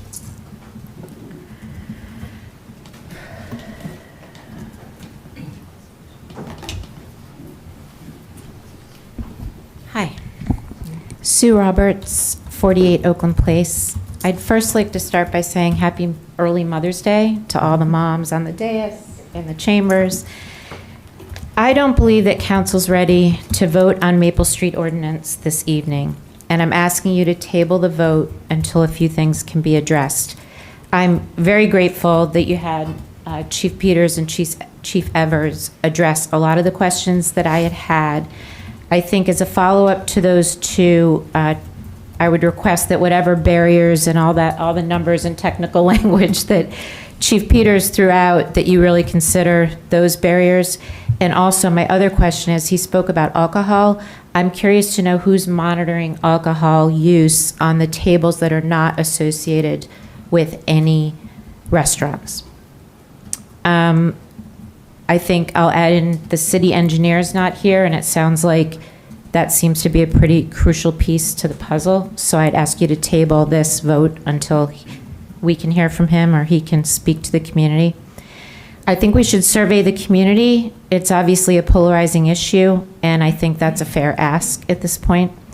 And I also would like transparency on what this is actually costing us. I know that restaurants are paying a fee to use it, but there's a lot of other costs that the restaurants aren't paying, like the barriers, signage, the tables that no restaurants are specifically owning. And then I have one other issue I'd like to talk about. Last week, I emailed Councilman Crisafulli to ask if we could speak via phone regarding a large campaign donation made to his campaign from two partners that are involved in one of the restaurants that's going to greatly benefit from this closure. I asked if we could speak in person because there was a lot of conjecture floating around, and I'd like to try to decipher all the noise. He responded via email and said there was nothing to decipher, that he campaigned with a promise to open a section of Maple Street, and that his supporters agreed with his positions, and that frankly he thought most people in Summit did. I think based on all the feeding at this meeting and the last meeting, that's quite debatable. While I have no doubt that Mr. Crisafulli's supporters agree, as an elected council member, you all now represent all the residents of Summit, not just your constituents. I asked Councilman Crisafulli again if we could speak via phone, and I never received a response. Had we had the opportunity to speak via phone, I would have asked the following. While I'm sure the donations were completely legal, two of the partners associated with this restaurant donated the maximum amount for a total of $11,000 to Councilman Crisafulli's campaign, and that represents over 50% of the total he received. Thank you. Thank you. I'm asking you to abstain from the vote, please. Thank you.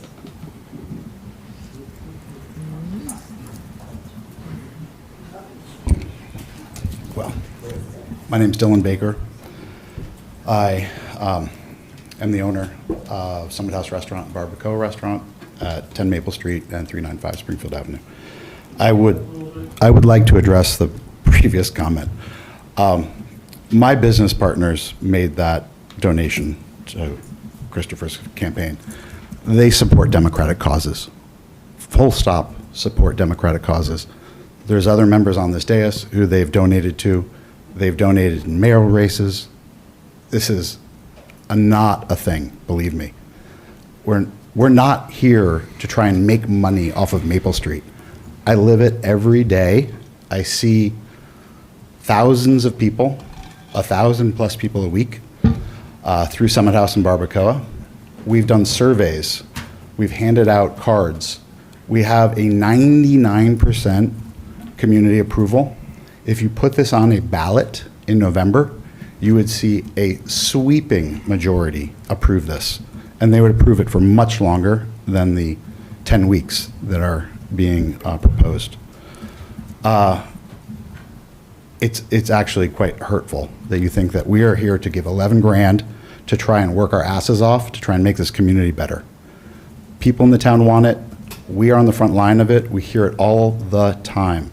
The 10 people in the room who are against it, and forgive me, the medical emergency, I do feel for your daughter, but this is not an issue. A traffic pattern, a disturbance, an orange barricade, we have the votes for this. If you put this on the ballot in November, it will win by a landslide, an absolute landslide, and for much longer, much, much longer. Close it in May, open it back up in October. That's what the people really want. The people, a majority of the people, not 10 people in a room yelling at you, council. So, not yelling. Everyone's been very kind and gracious, I'm sure. But, sorry, that hurt. When you accuse my partners of trying to fix something, they were literally literally supporting Dan, and that's as far as it goes. It's a Democratic cause. I do not know how this got politicized. I quite honestly don't. But this was going to happen years ago. It should have happened years ago. I'm glad it's being brought up now, and I thank you for your time.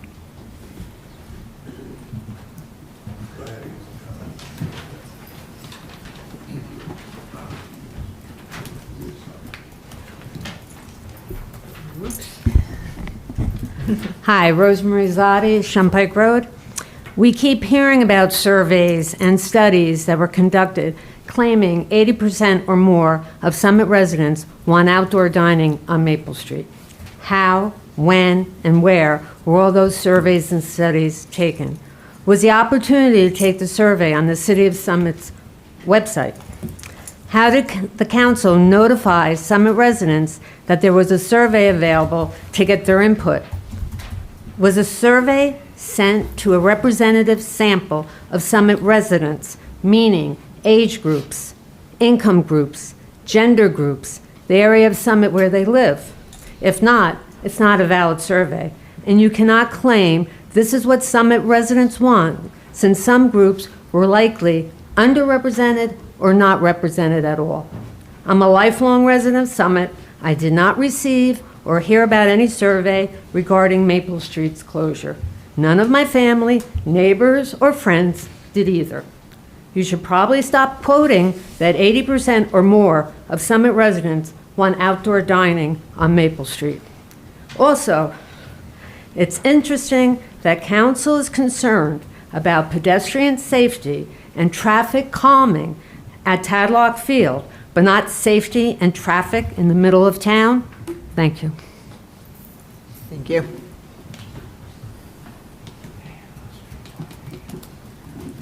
Good evening. Good evening. My name is Nora Radist, and I live at 18 Blackburn Place. And I want to thank you all for all your hard work, so to every single one of you. One of the few positive outcomes of the pandemic was the increased sense of community in town. From volunteering to purchase food from our local restaurants to bring to the healthcare workers at Overlook, raising money to support our Summit merchants during the lockdown, ordering takeout as often as possible, and being able to gather for a meal at the Maple Street dining area. I cannot tell you the vast number of residents who thanked me and council for providing the outdoor dining space, not only during the pandemic, but also thereafter. In 2024, many people approached me and asked if the Maple Street outdoor dining would continue. But as I was no longer mayor, I could not give them an answer. Not once during these years, when property taxes decreased one year and increased only slightly in two others, did any resident thank me for the zero to low tax increases.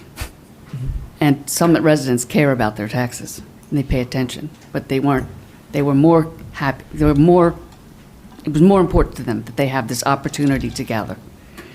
I firmly believe that our residents want these opportunities to bring people together and to get away from staring at their screens. In talking with many merchants, I know that foot traffic has decreased in the last year or so. Outdoor dining on Maple Street brings people to town. I know that not everyone is in favor of this, but a large number of our residents are in favor. One of the bedrocks of our democracy is the concept that elected officials govern for the benefit of the greater good, not for the few.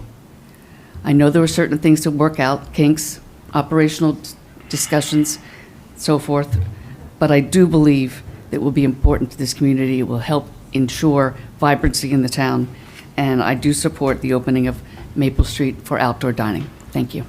Thank you. I'll email this to you, Mrs. Thank Lichties.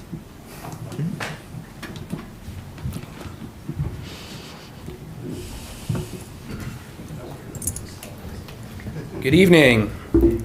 Council President, Mayor, members of council, Greg Vartan, 14 Russell Place. I'm a former council president and current chair of the Summit Democrats. People donate to council candidates because they believe those candidates have the skills, experience, and vision to move this city in the right direction.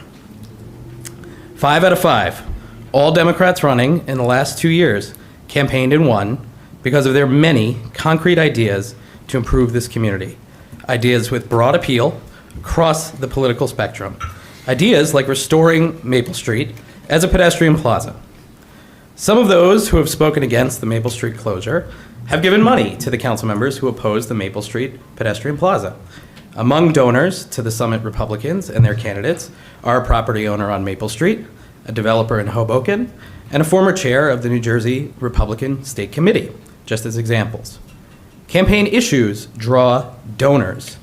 Last year, the Republican mayor and members of council sought to make the Tatlock Lights proposal a central campaign issue. It is another topic with broad bipartisan appeal. However, they did that while hundreds of thousands of dollars were accepted anonymously as donations toward the project. The first time anything like that has happened in modern Summit history. It pains me tremendously to see attacks on our neighbors, volunteers, and business owners. Our community is being ripped apart by lies, manufactured fear, and distractions that are being supercharged by unlimited campaign money. This must stop. In his 1981 inaugural address, President Ronald Reagan said, "It's time for us to realize that we are too great a nation to limit ourselves to small dreams." Fellow Hilltoppers, I submit to you now, Summit is too great a city to limit ourselves to small dreams. I believe in this council majority. I thank you for the way you ran, the way you are leading with your values, and the way you are governing. I hope you know that what you are doing and how you are doing it will help us heal and dream big. Thank you. I'll email you, Rose. Thank you. Thank you.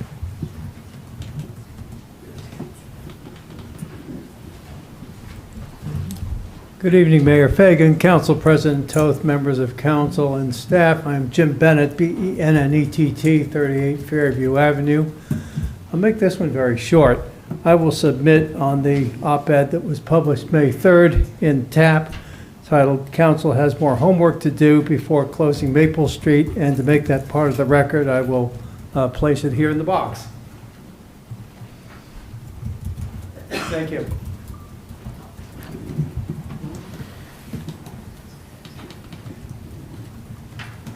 Good evening. Good evening. I'm Emmy Havas, and I'm the owner of Paperfolio at 4 Beechwood Road. I've been in business in town for 42 years, so I kind of have a little bit of history on the street in the retail sense.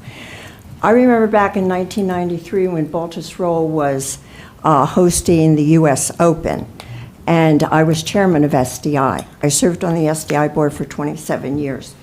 And we begged council at that time to allow us to have outdoor dining. And it was a fight royale, I have to tell you.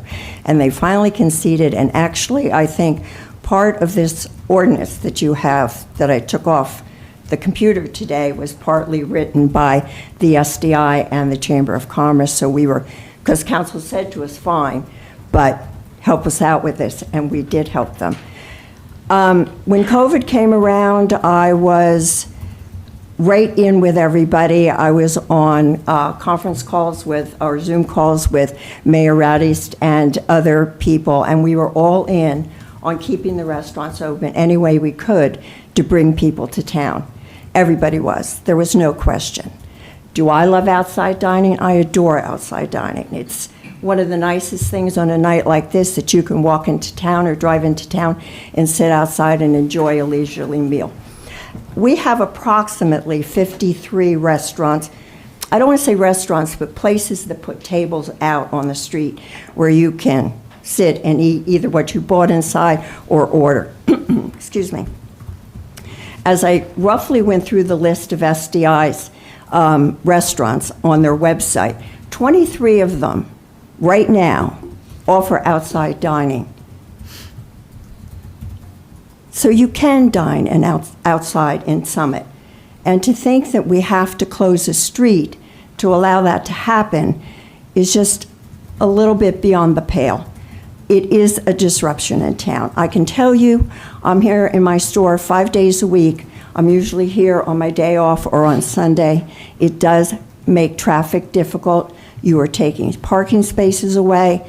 It may bring people to town, but there's a difference between bringing people to town and people coming to town to spend money in the retail stores and in the other restaurants. Now, the other restaurants that have dining outside are going to benefit to some extent. But to say that we don't have outside dining in Summit really is not true. I really think there's more homework that has to be done on this. I agree with everybody who said, you've got to get out and talk to the retail people. You have to. Nobody talks to us about anything. SDI should be doing it, and I'm on their case about that. But you really have to hear from the other people in town and how it affects our businesses. And I'm not saying they'll come back to you and say yes, yes, yes, as we all did in COVID. But you have to do that. You have to include them. Because I know there's a lot of unrest out there that nobody asks me anything. So that would help you out if you did that. Thank you.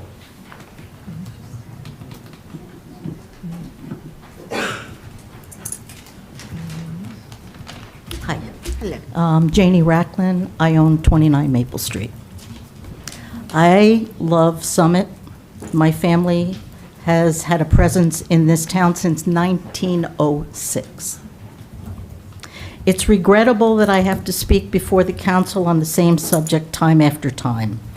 And it seems regrettable to me that most of you have already made up your minds to vote for Maple Street closure before you listen to our concerns.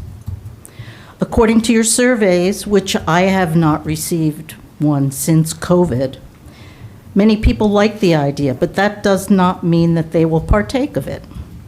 It may appear to be charming to dine in the streets, but appearances are not all they seem to be. By closing Maple Street, you're placing undue inconveniences on us and Summit Avenue.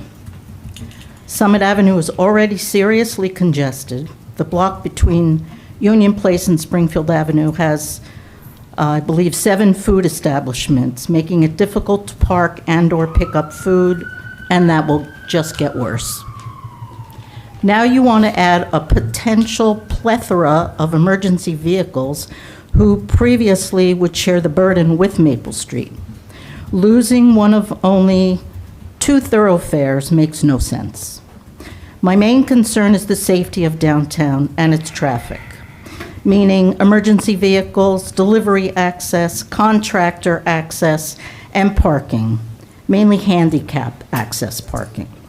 When one considers the loss of the Chestnut Street parking lot and the temporary loss of the tiered lot, not to mention the loss of revenue because of that, do you really want to add to the congestion?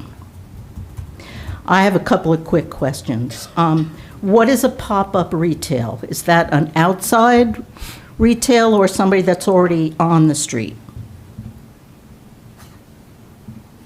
Anybody? We'll answer A all pop-up questions. retail? We'll answer questions after all the public. Okay, members of the public then have spoken. quickly, will retailers on Maple Street be invited to set up on the street? Who will be cleaning and maintaining the non-restaurant seating areas? Will there be porta potties on the streets? Because our businesses are not going to become public restrooms. And what fees will the restaurants be paying, and who receives that money? The town, SDI, or who? And will there be a curfew on the street? Because there are people who live on Maple Street. Thank you. Thank you.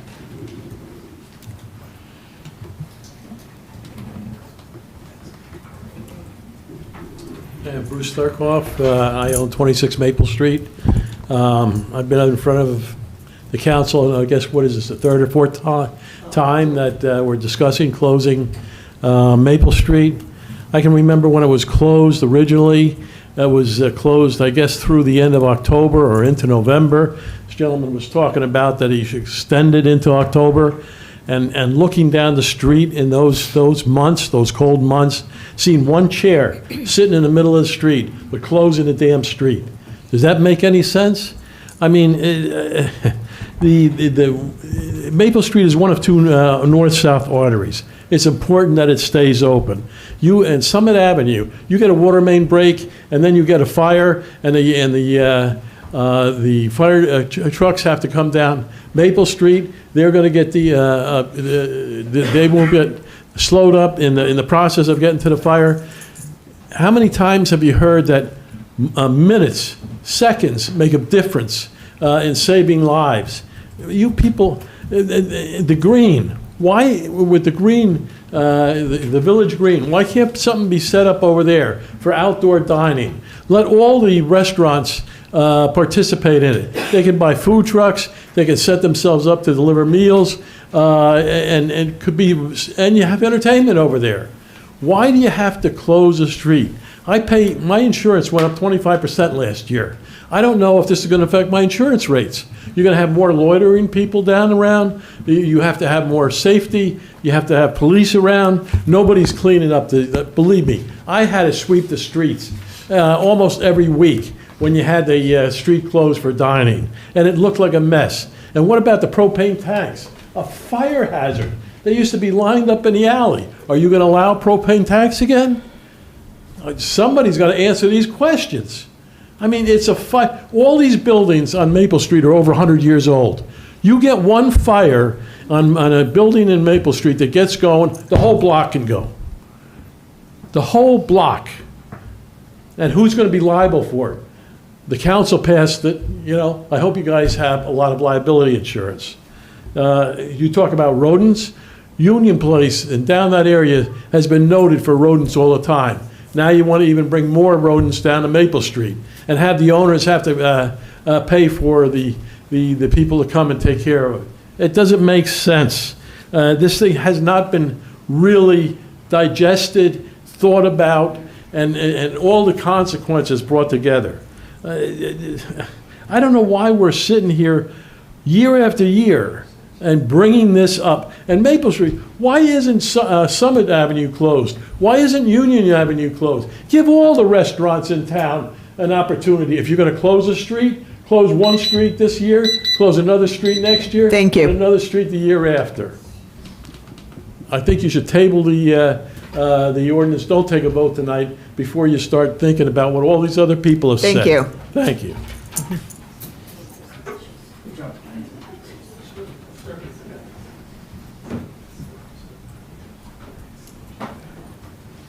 Hi, my name is Robert Lee. I live on Pearl Street, and I'm seeing a repetitive theme here in my mind. It seems like the things that bring people together, the dog park, the lights, Maple Street, or some outdoor dining, brings opposition in forms of the need for safety and inconvenience. And I think, we can't legislate safety.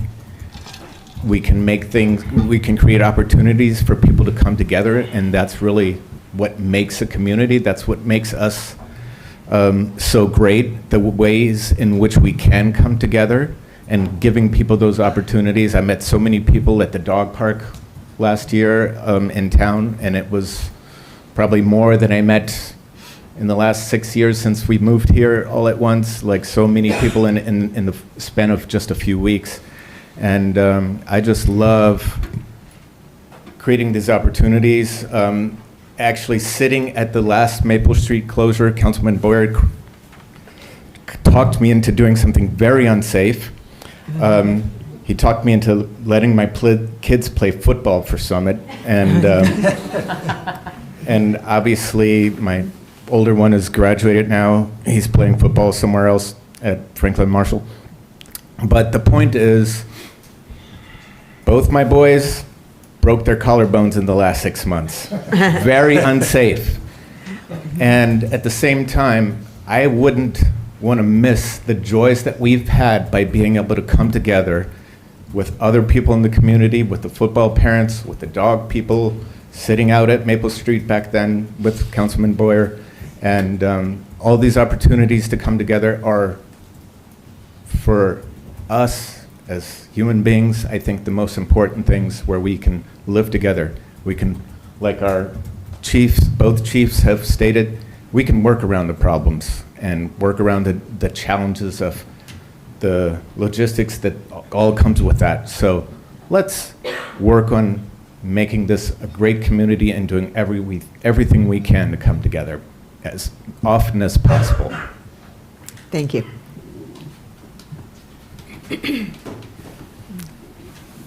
Daniel Jaxel, 28 Morris Avenue. When COVID hit, there was a national finance emergency and there was a national health emergency. So people were doing regular and irregular things, abnormal things. And one of them was the road closures. You couldn't serve people inside. So everybody pulled together. We would sacrifice whatever we had to do to get past that. Fast forward post-COVID. We don't have, the roads are owned by everybody. There's no special interest. Private individual or restaurant or non-restaurant. I want to co-opt this public street for my financial gain. You can't do that. It belongs to all of us. That's why when I hear this majority, minority, what does the survey show? That a majority would favor, I don't know if a majority, maybe a majority of Summit residents would be against it. I don't know. But I don't see the relevance when you're talking about public streets anymore if you're talking about public parks or public buildings. That belongs to all of us. And of course, I hear this, well, it's not just to help out, it's not just to help out special interests, which I suspect it seems to be, but it's to help the whole business community. Watch the December 6th, 2022 council meeting where SDI's hired consultant talks to everybody about his report. I want to know if there was any empirical evidence that he presented, that the business community was somehow going to improve the business district. There was none. Not one piece. There was assertions by him. Oh yeah, of course it brings people together. But what surveys, anything what we call empirical, I'll call empirical, nothing. You also have businesses that tell you that they lost. As far as this, again, this majority-minority viewpoint, if Summit Avenue was closed and there's an accident on Summit Avenue and there's an emergency on Maple Street, or Maple Street is closed, or you come home and somebody says, oh, by the way, our neighbors down the street was hurt, and they felt if Maple Street had been open, there would have been a better response time, or maybe there was a fire, that maybe there would have been a better response time. What are you going to say? Are you going to say, gee, that's too bad, but isn't democracy great? No, the roads belong to all of us. Vote no, not just for a few. Vote for all of us. All Summit residents.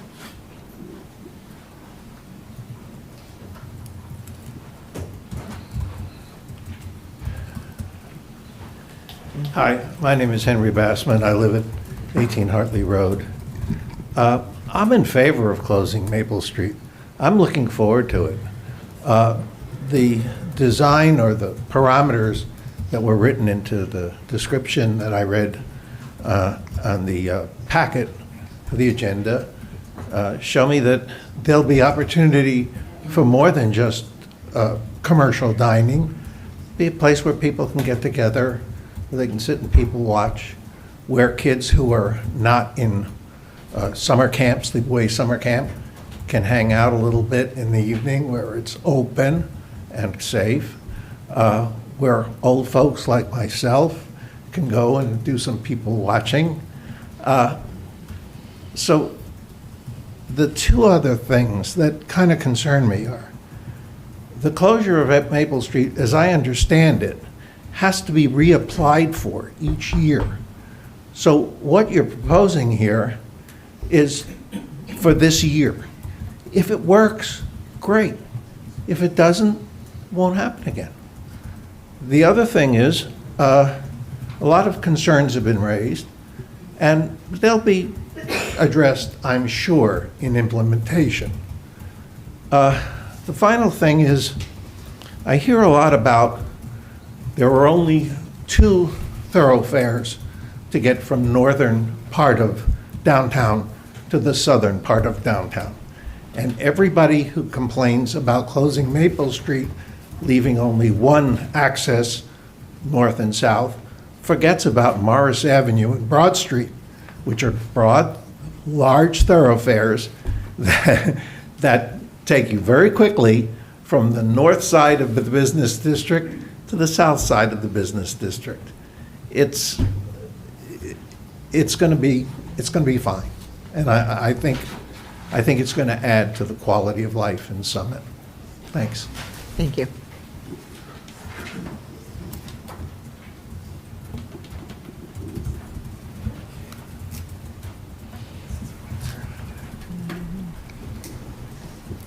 Good evening, Council, Mayor, Rosie. Tony? I'm going to read something from Millie Cooper, who unfortunately couldn't be here tonight. She's ill. And Excuse me, Council President, what was the name of this speaker? It's Tony Melchiona. Thank you. I apologize. Anthony Melchiona, multiple property owner on Maple Street. That helps. Thank you. You're welcome. From Millie Cooper. I've asked Tony Melchiona to read this for me to be entered into the minutes of the May 5th, 2026 Common Council meeting. I am Millie Cooper, former councilman at large, 1990 to 1996, City of Summit. I live at 1 Euclid Avenue in Summit. 65-year Summit resident. I'm writing to oppose the closing of Maple Street for 3 months, June, July, August. At the end of the 19th century, the beginning of the 20th century, our wonderful town was carefully being planned on the top of a ridge of small hills. The streets were laid out in an orderly and safe manner. At the turn of the century, as the automobile came into being, the city's fathers, Common Council, worked and discussed many hours the street organization for the new community. With beauty and safety at stake, they made the decision to depress the railroad tracks. Yes, one day the railroad actually ran above ground to make traffic more free-flowing and natural. The railroad station and the village green were designated as the natural gathering place.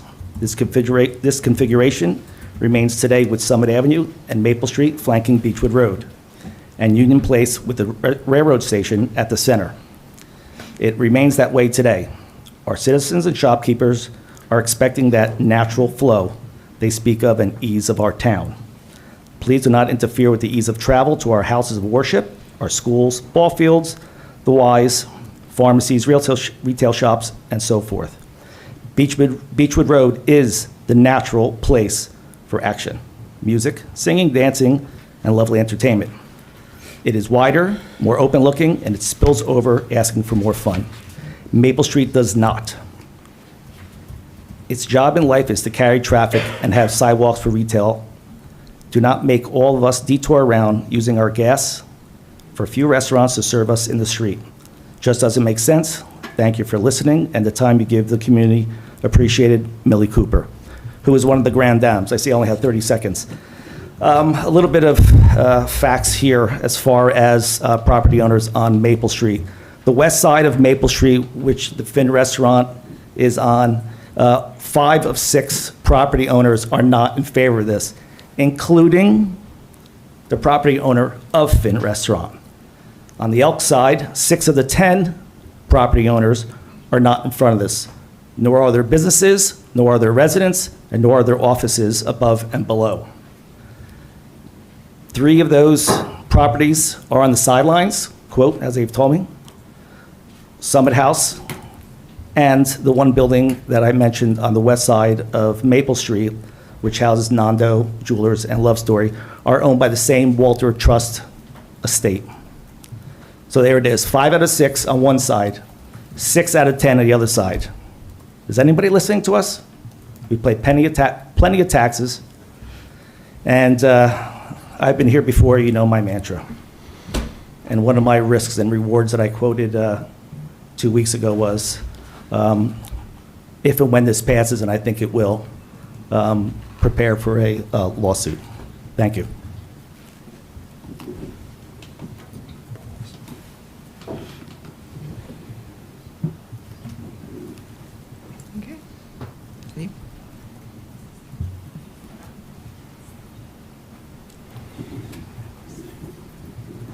President, council members, my name is Ray Merritt. I lived in town for a very short period of time, 23 years. So I can't compete with the people that are lifers, but I have a vast experience in the restaurant business, in eating and enjoying the outside dining all over the world. I will tell you that one of the problems I have with Summit is that you are adamantly opposed to any change. The way the world is going, we need change. We saw it in COVID, we ate outside, they bent the rules everywhere to give opportunities to eat outside. I've been working constantly to go find places to eat outside. Summit has great outdoor dining. Yes, sitting on a curb, looking at the car headlights pull up every time you take a bite of food, not my idea of great dining. I don't know, no cast aspersions to any restaurants in town. It's nice to sit outside, but it would be nice to have a town where you could go to a place a few months a year in a convivial environment, friendly environment. Yes, it's a few restaurants, but you can go, public tables, public chairs, some restaurants that have outdoor dining, and have a nice meal. I have a huge family. I have a lot of friends from out of town. It brings people here. We use it all the time. It makes it a destination.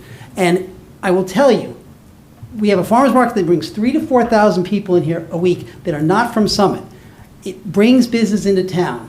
I believe in my heart of hearts that having the restaurant space and the outdoor space for a couple months here, when a lot of residents are not here, and the idea of the traffic being a problem, we have the experts here, the professionals, police and fire, telling us it won't be a problem.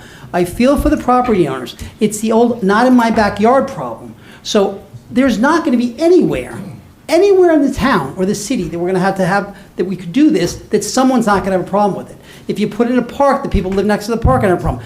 If you live by a school, you have to deal with school buses. If you live by a Tatlock, you have to deal with lights. It's going to inconvenience someone if you do anything. And I'm sick of hearing, I've been here 23 years, the number one topic in Summit is parking. Okay, we have gigantic parking lots in the back. I drive by them every day, they're empty. So people have to learn they can't park in front of the store they might want to go to, or the hairdresser, or the deli they want to go to. They can park and walk a little bit. We have to change the way we do business if we want to thrive and have a community where it's interesting to be in. And I'm not going to worry that I can pull up in front of Starbucks, run inside and get my drink, and run back out to my car. I agree. So somebody said we should close every street in town. I would love to close every street in town. This should be a pedestrian town. Park all the cars out of town, like Boulder, Colorado. There are lots of towns. Close the entire town. Then you wouldn't have any worries about getting in and out of town, getting parking spots, 15-minute spots, getting parking tickets, people double parking in the crosswalks. It's a nightmare. Please, Chief, no offense. But I'll tell you, we have to change the way. Thank you. Thank you.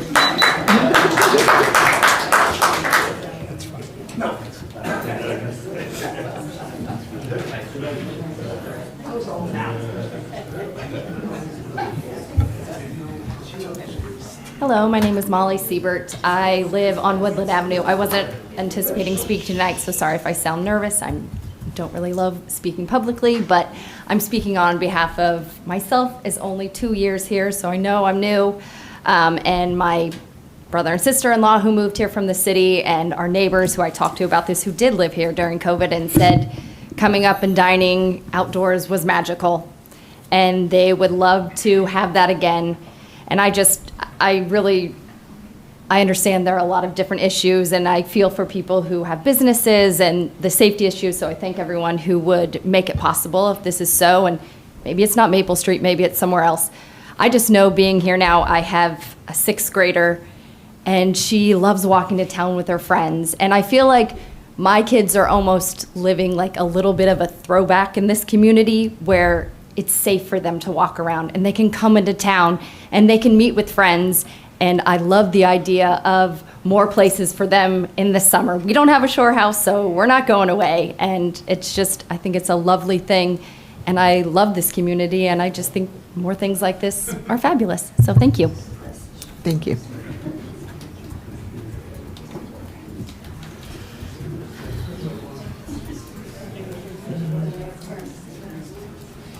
Okay, is that it?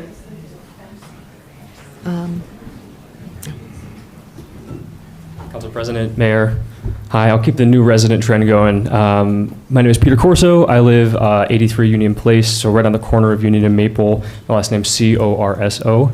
I've been a Summit resident, I think 4 months to the day. So very excited to be. I definitely picked an interesting council meeting as my first. So I really appreciate the discourse that's been heard today, and appreciate the passionate, active civic community that Summit is. It was a big draw to the town, as was the downtown itself. Downtown Summit was a massive draw. I appreciate being able to walk pretty much everywhere except the grocery store and the gas station, though you can walk to a gas station from downtown. But I'd like to focus on a couple pieces of the debate this evening, especially around traffic and some other things. So I had a chance to read the NJDOT traffic study that was completed at the end of March. I found it really interesting. I thought they did a very thorough job. And I think the biggest takeaway for me, which the police chief echoed, was that there will be minimal increase in traffic volume to the Summit Union Franklin intersection as a result of the closure, that other relevant intersections will operate at similar levels during the closure to how they operate now with Maple Street open.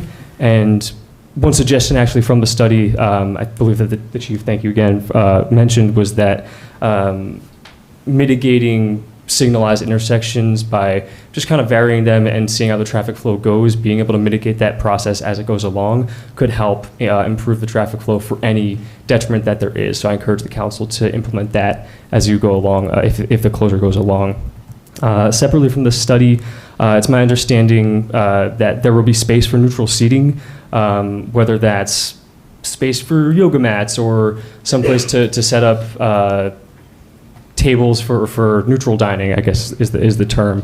I think this is a fantastic way to involve other businesses in the area and encourage, provide additional community space for residents to enjoy the closure. And I'd like to, again, encourage the council to consider allowing other businesses in the area to, I think somebody else mentioned, put up some pop-up shops. Again, it gets other businesses in the area involved, kind of spreads the wealth a little bit, as it were, with the perception that it may only favor a couple of businesses. And my bottom line, is kind of a point of personal privilege, is that this scenario, whether Maple Street closes or some other outdoor space can be converted into a pedestrian area, it does more than provide outside dining. It incentivizes community engagement, and I understand that that outlook can be kind of deemed trivial and just looking for ambiance, but I believe it's more than that. I came to Summit, I saw the active downtown and the walkable downtown, and I believe that with continued attention and mitigation, this will eventually be for the city's welfare. So I appreciate the council's time. I look forward to hearing the responses to the questions, and thank you all very much. Thank you.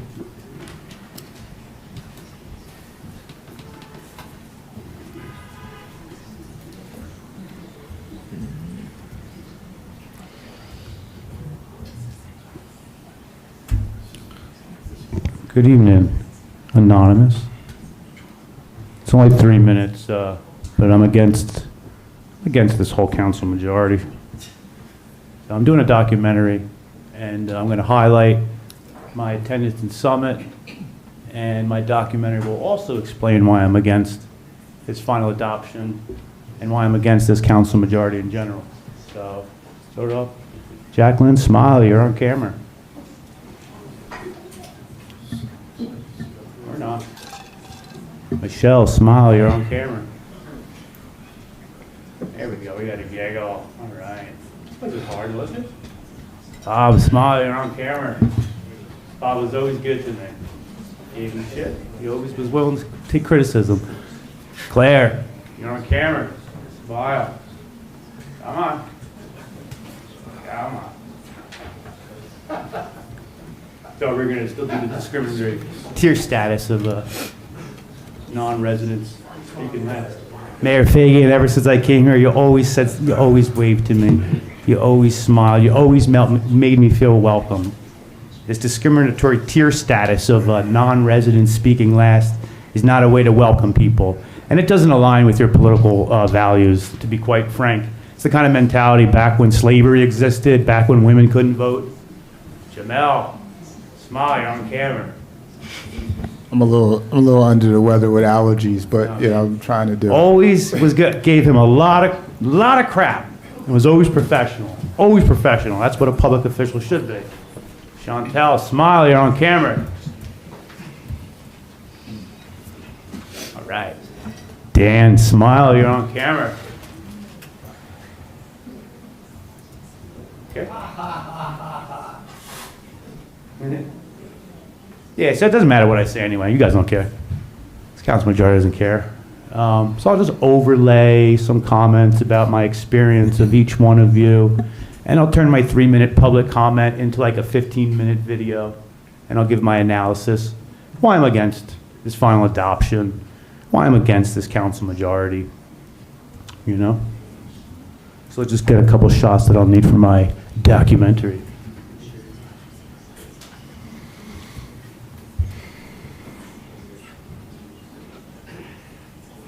Somebody really wanted in this. You want to be part of the documentary? My permission. You want to be part of the release before you can take my picture. We need a release for that. It's not the way that, you want to be part of the documentary, I guess. I don't want to be part of your documentary. Then maybe you should have been quiet, you know? They're nervous, some people. You jump in front of the camera, Brian. No, you'll be part of it now. There's no expectation of privacy in public. Really? Yeah. This is how you show people who were in the meeting. Show the public, the general public, other than you guys, you know, who came to the meeting. All right, thank you, guys. Thank you.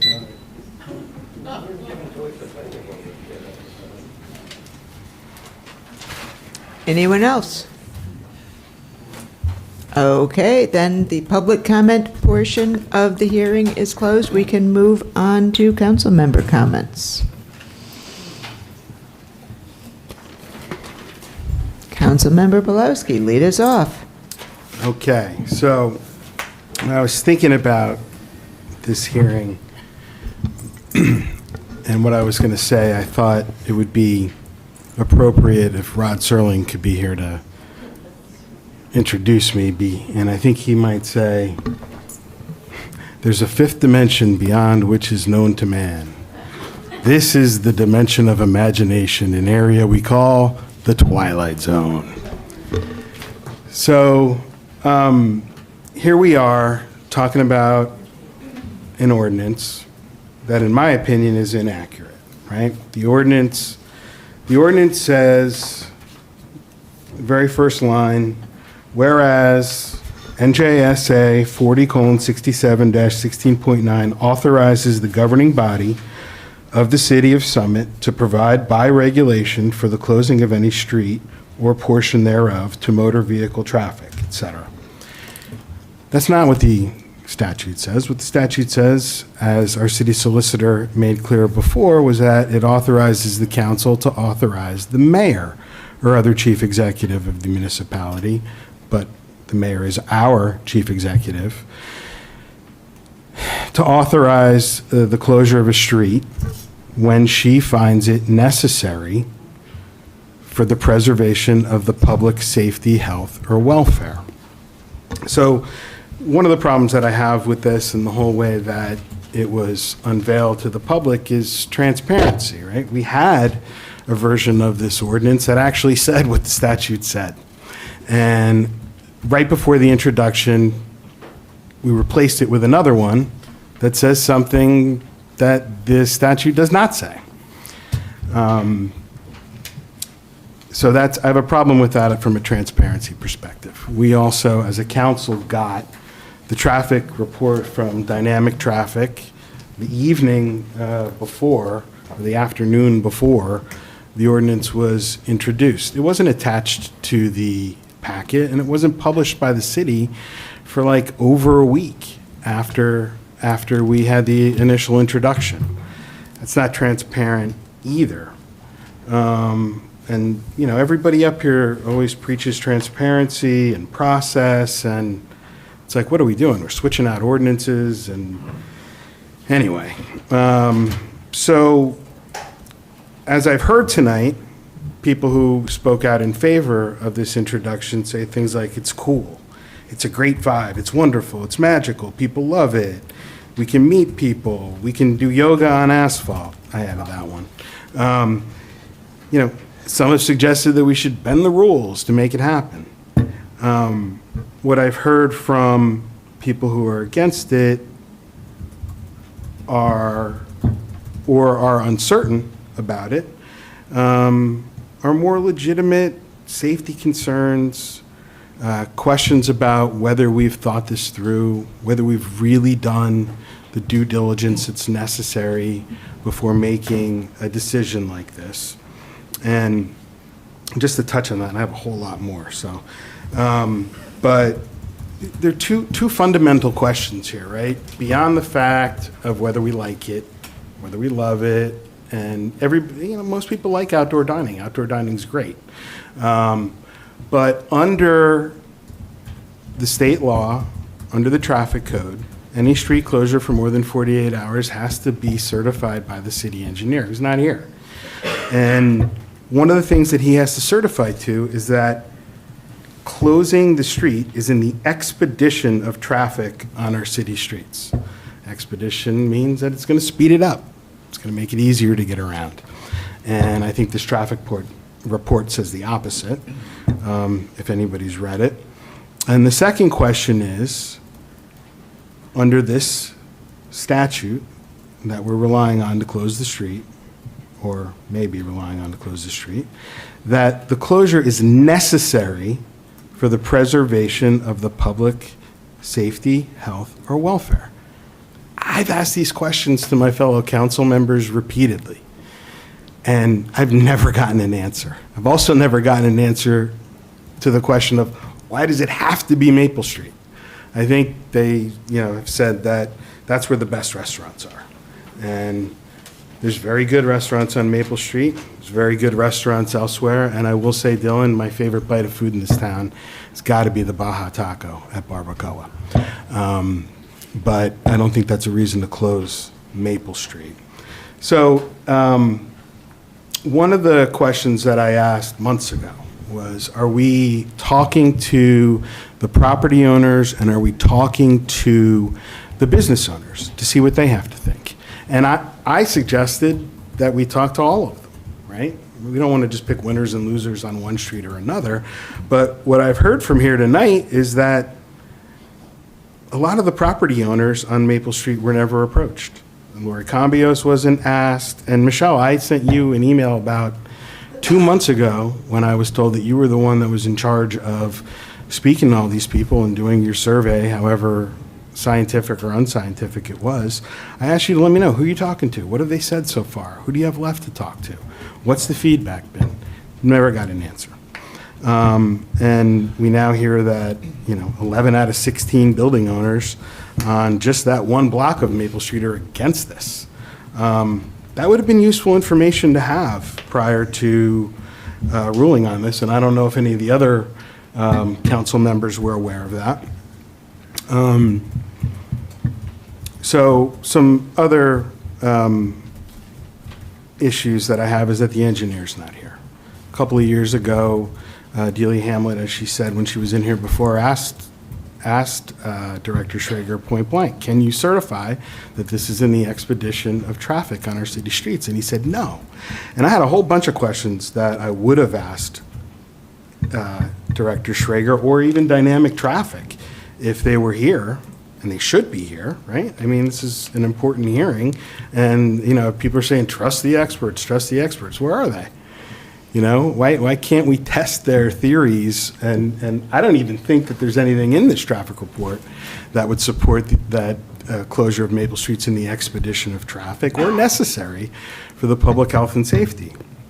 Some of the questions that I would have asked Director Schrager is, do you still have to certify that the closure is in the interest of the expedition of traffic on our streets? And he would have said yes. He'd have to say yes because that's the state law.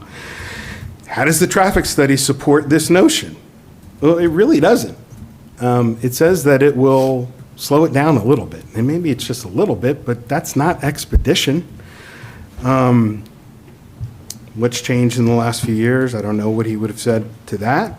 I don't even know if he's going to certify to this. I think he's put in his resignation, and I don't know when his last day is going to be. I don't know when the certification is going to come. It's my understanding that emails and documents have been exchanged with the DOT already, and this goes back weeks. I've asked for them. Nobody's given them to me. Another question that I would ask is, did the dynamic traffic study account for the fact that the tier garage or portions of it are going to be closed over the exact same time that Maple Street's closed? I don't think that they did. They don't say anything about it in there. And I don't know how many, there's 200, 300, 400 parking spaces in there. You know, people are going to come to Summit thinking that they can park there like they usually do to go enjoy a meal on Maple Street, and they're going to find that there's nowhere to park. Isn't that going to be more cars driving around just because of that unique circumstance that the parking garage happens to be closed this summer? Is that something that we should be thinking about? Maybe this isn't the right year to do a test run, as Mr. Bassman noted, that this has to be renewed year after year. Maybe next year's the right year to do a test run. Did the dynamic traffic experts account for the fact that although our public schools were in session, our 3 private high schools were away on spring break? Did they account for that? I don't know. I don't think so. Doesn't say anything about that.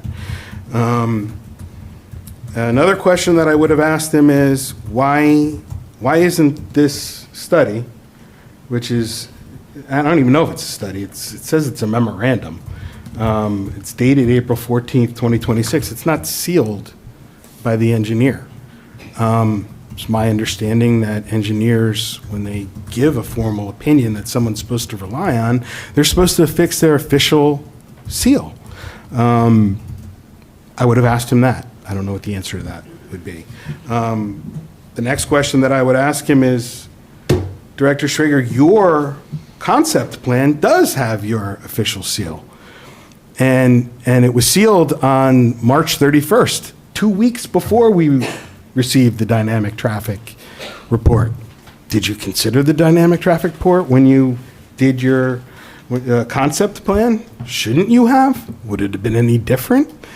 Would we have needed to make changes before we attached it to this ordinance and asked the council to approve it? Let's see. You know, I've always thought this was a foregone conclusion, that this council would do everything in their power to pass this, but I at least thought that we were going to do the due diligence necessary to give the council a reasonable basis, not only to vote on this, but to pass it.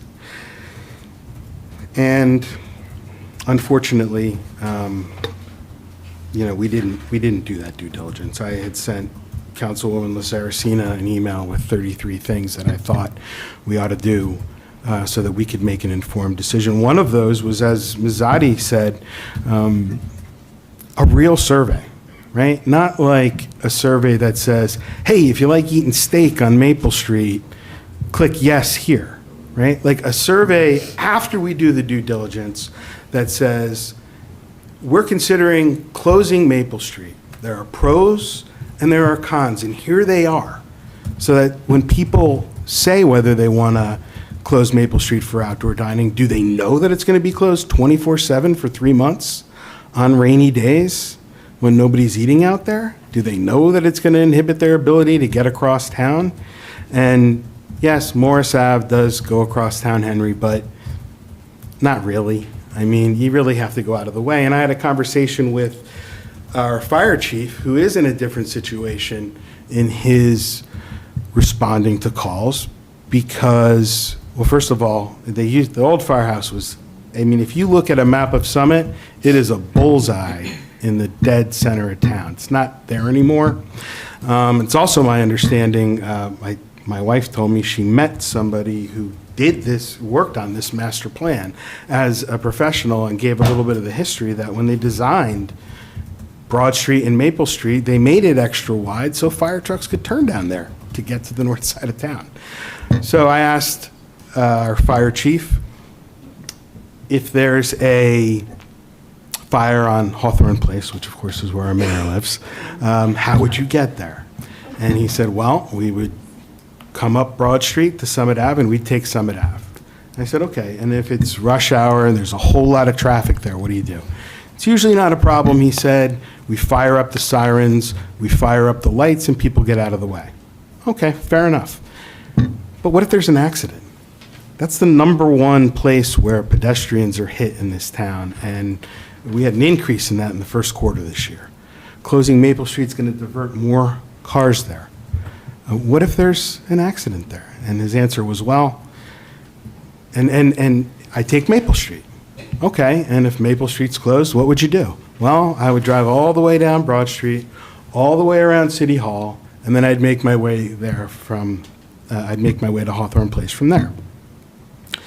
I think that is necessarily going to be a delay. And as we saw in the last meeting, seconds matter when you're doing an emergency response. The fire trucks don't have the ability to go under the train track bridge at Park Avenue, so they can't go around there. My next question was, how would you get to Argyle Court, which is where my former esteemed opponent Diego lives. And even though that fire department is probably less than a quarter mile away from Argyle Court as the crow flies, you'd have to drive like, I don't know how far it is, a mile, 2 miles out of the way in order to get there. That's going to cause a delay. And while I'm talking about emergency delays, I have another anecdote, but I think it's an important one that was emailed to the council this week. And it has to do with an incident that happened in Milburn before they made the decision to no longer close Main Street. My name is Sue Valles, and I have been requested to make a statement regarding your proposal to close a street in Summit for outdoor dining. The reason for this request is because I live in Milburn and my late husband Armando was a victim of such an occurrence. You see, on July 1st, 2023, Armando suffered a heart attack, and the Milburn First Aid Squad, as wonderful as they are, had such difficulty navigating through the streets due to Main Street being closed for outdoor dining and fun. During this harrowing ordeal of twists and turns in a town full of people, and the added time it took to get him to the hospital, Armando suffered another heart attack. No one knows what this is like until you've experienced it, of which I hope no one ever has to. Luckily, he survived, but with consequences. He had to be hooked up to a life vest, external defibrillator, and cease his cancer meds, of which he was on for years to control his cancer from spreading. He was doing well prior to the incident. Unfortunately, after this incident, my husband had to stop his cancer meds for some time, and every time he restarted, it put a strain on him due to damage from the heart attacks and had to stop. He just passed in December, the saddest day of our lives. I firmly believe the urgency of getting him to the hospital may have prevented additional damage, and he could possibly still be here with us. This we will never know. And she says some other things, and I'll give this to Rosie to put in the minutes if anybody else cares to read the balance of it. But these are real concerns, and they are things that could come to pass. So I have some more questions that wouldn't have been for the engineer that I have also asked my fellow council members, and I still haven't gotten any answers from them. And I mentioned this before. Why does it have to be Maple Street, right? Outdoor dining is great, okay? People love outdoor dining. But the only answer that I've gotten, again, is that that's where the restaurants that they want to go to are. Are there any other options? I know Mayor Fagan, and she may speak about this, has made other options. Our master plan suggests other options. They thought about this back in 2000, and as Millie Cooper's statement said, Beechwood was the road that they came up with. It's not quite the through street that Maple Street is. You could close Beechwood between Bank Street and Springfield Ave, have a nice outdoor pedestrian plaza, still allow traffic to flow around, and not lose the parking at the Bank Street lot.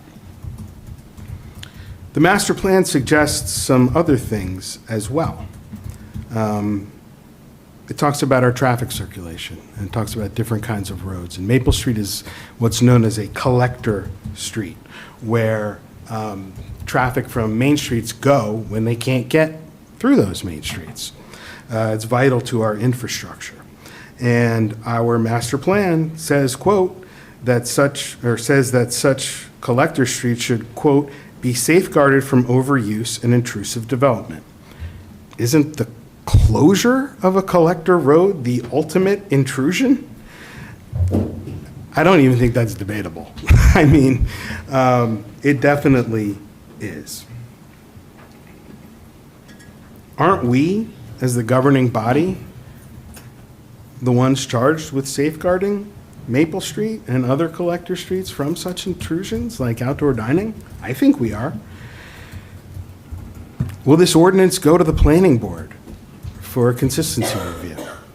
I don't know. Maybe somebody up here can answer that. I think it should. They are the experts on this. They're the ones that created our traffic circulation plan. They're the ones that can give us a good opinion on what the impact will be.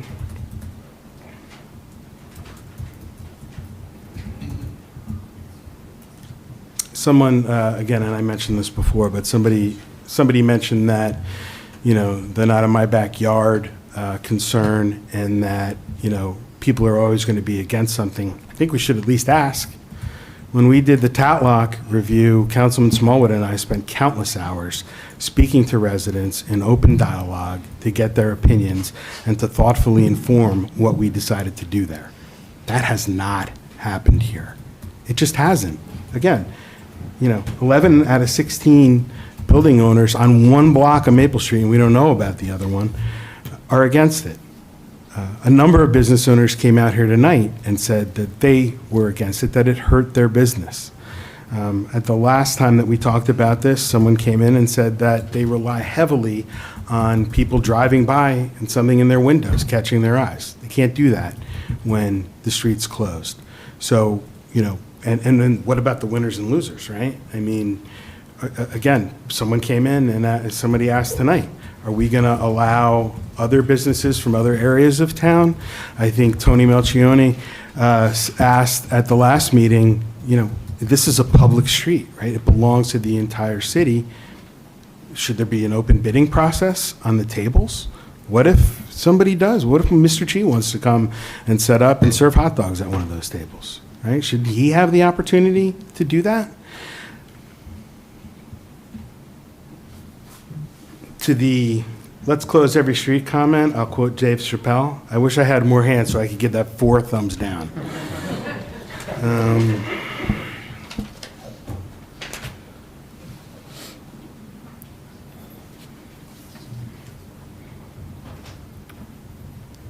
The last one, this is a little out of order because I wrote it late on the upper side here.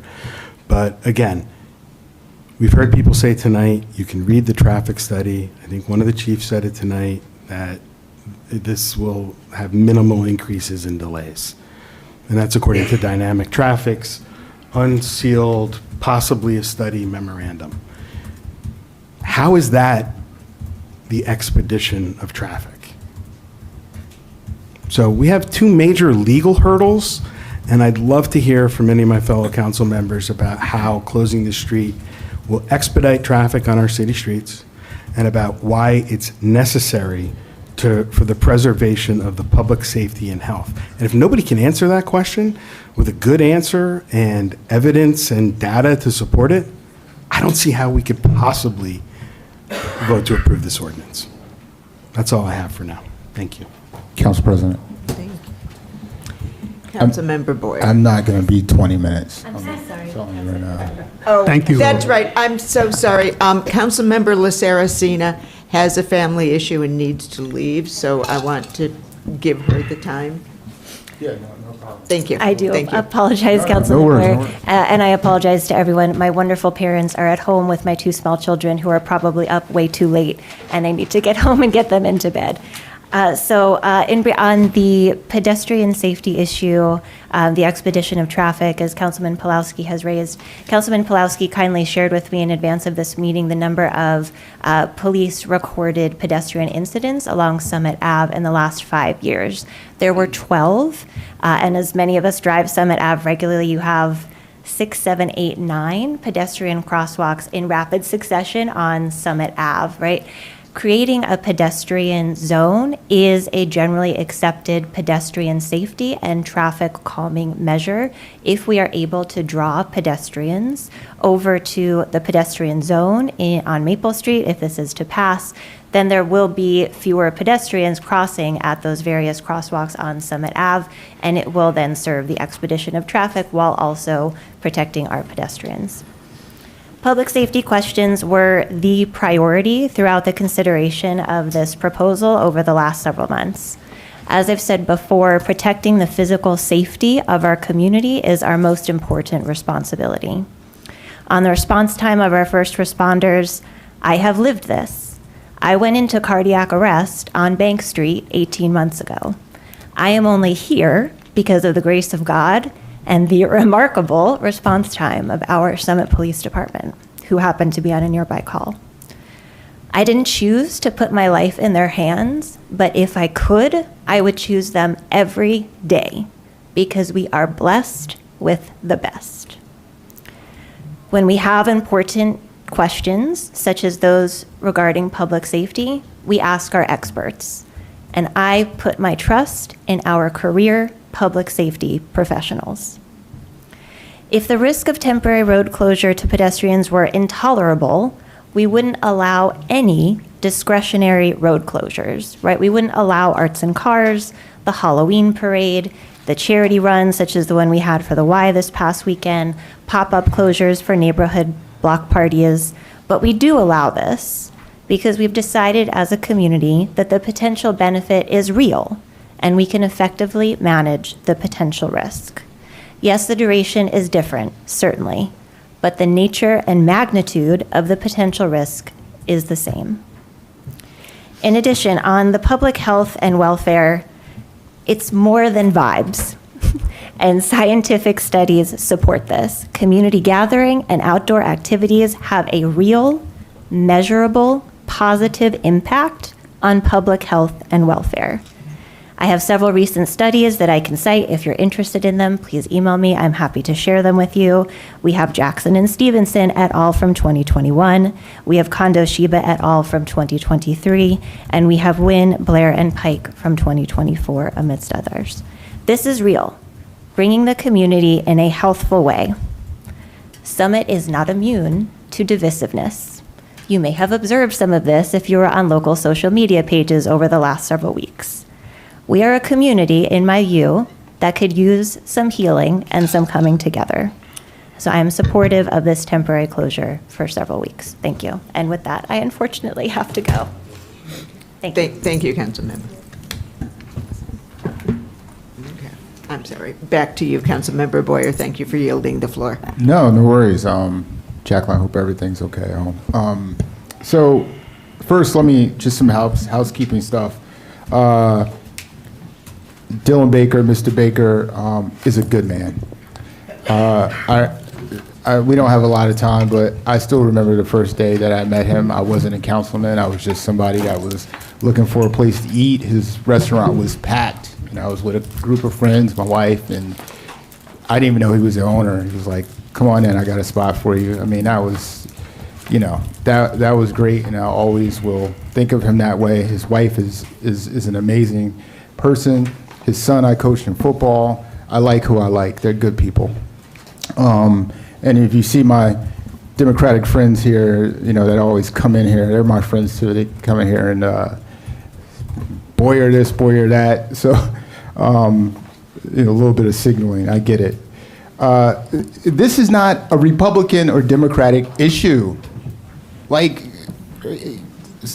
stop, right? And the lights aren't either. Certain people come up and make it that way, but it's not. It's just not. And I'm gonna keep it kind of short. But my thing is always security up here. I have 20, 30 years of keeping environments safe, and I provide that guidance to the council. So as your councilman, again, my primary duty is to ensure our local government operates fairly, safely, and strictly within the bounds of law. I want to be clear. I am a strong supporter of outdoor dining. However, I am not a supporter of bypassing our form of government or exposing our taxpayers to massive liability. Here's why this ordinance is flawed. Separation of powers in our city charter and summit. Our government relies on a strict separation of powers. The city council is the legislative body. We do make laws. Sometimes Robert throws me off, man. We do make laws, and the mayor is the chief executive. The state statute being used to justify this closure explicitly grants the authority to close a street to the mayor or chief executive, not the council. And as a vigilant resident recently pointed out in an email to council, we cannot simply write an ordinance that usurps the mayor's executive authority. Furthermore, this statute requires a finding that this closure is necessary for public safety, health, or welfare. So before we move forward, I must ask the mayor directly, on record. Mayor Fagan, do you find that the closing of Maple Street is strictly necessary to preserve the safety and health of Summit residents? I had planned to speak to this a little bit later, but I will take the opportunity now. I think it would be I thought about this, and I thought about the definition of necessary, and I was fairly certain I had a good understanding of what the word necessary meant. But to confirm, I looked it up in Webster's dictionary, and this is what I got. Absolutely needed or essential. Something that cannot be done without. Obligatory or compulsory. Required by law, authority, or condition. Inevitable or inescapable. Determined by a previous condition or sure to happen. Okay, got it. Still, required, necessary. Pretty simple. To preserve the public safety, health, or welfare of the community. No. Can't say that. Can't say it. I mean, could somebody convince me that it's necessary for public safety to close a road? If there was a giant sinkhole in it, maybe? Is it necessary for the health of the community? If there were a giant sinkhole in it? If there was a building falling down in it? Yeah, I could see that. Welfare being what it is, also Webster, help me out here, state of doing well, specifically regarding health, happiness, and prosperity or well-being. Heard what Councilwoman Les Saracena said. Understanding that mental health is incredibly important. Mentioned that at the beginning of the meeting several hours ago. And as a physician, I understand that mental health is, and welfare in that regard is very important. But is the closing of Maple Street necessary for the welfare of this community? I can't say that I can confirm that. Absolutely not.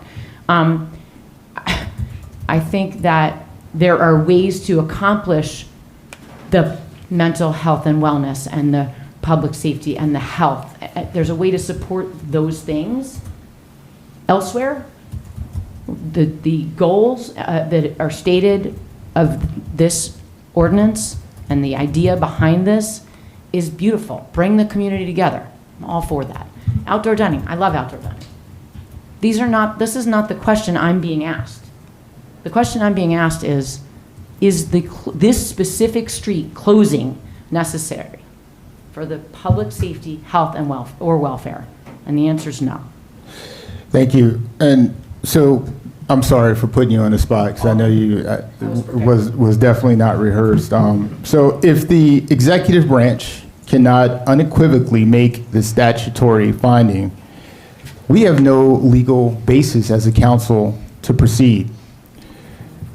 The danger to the taxpayers.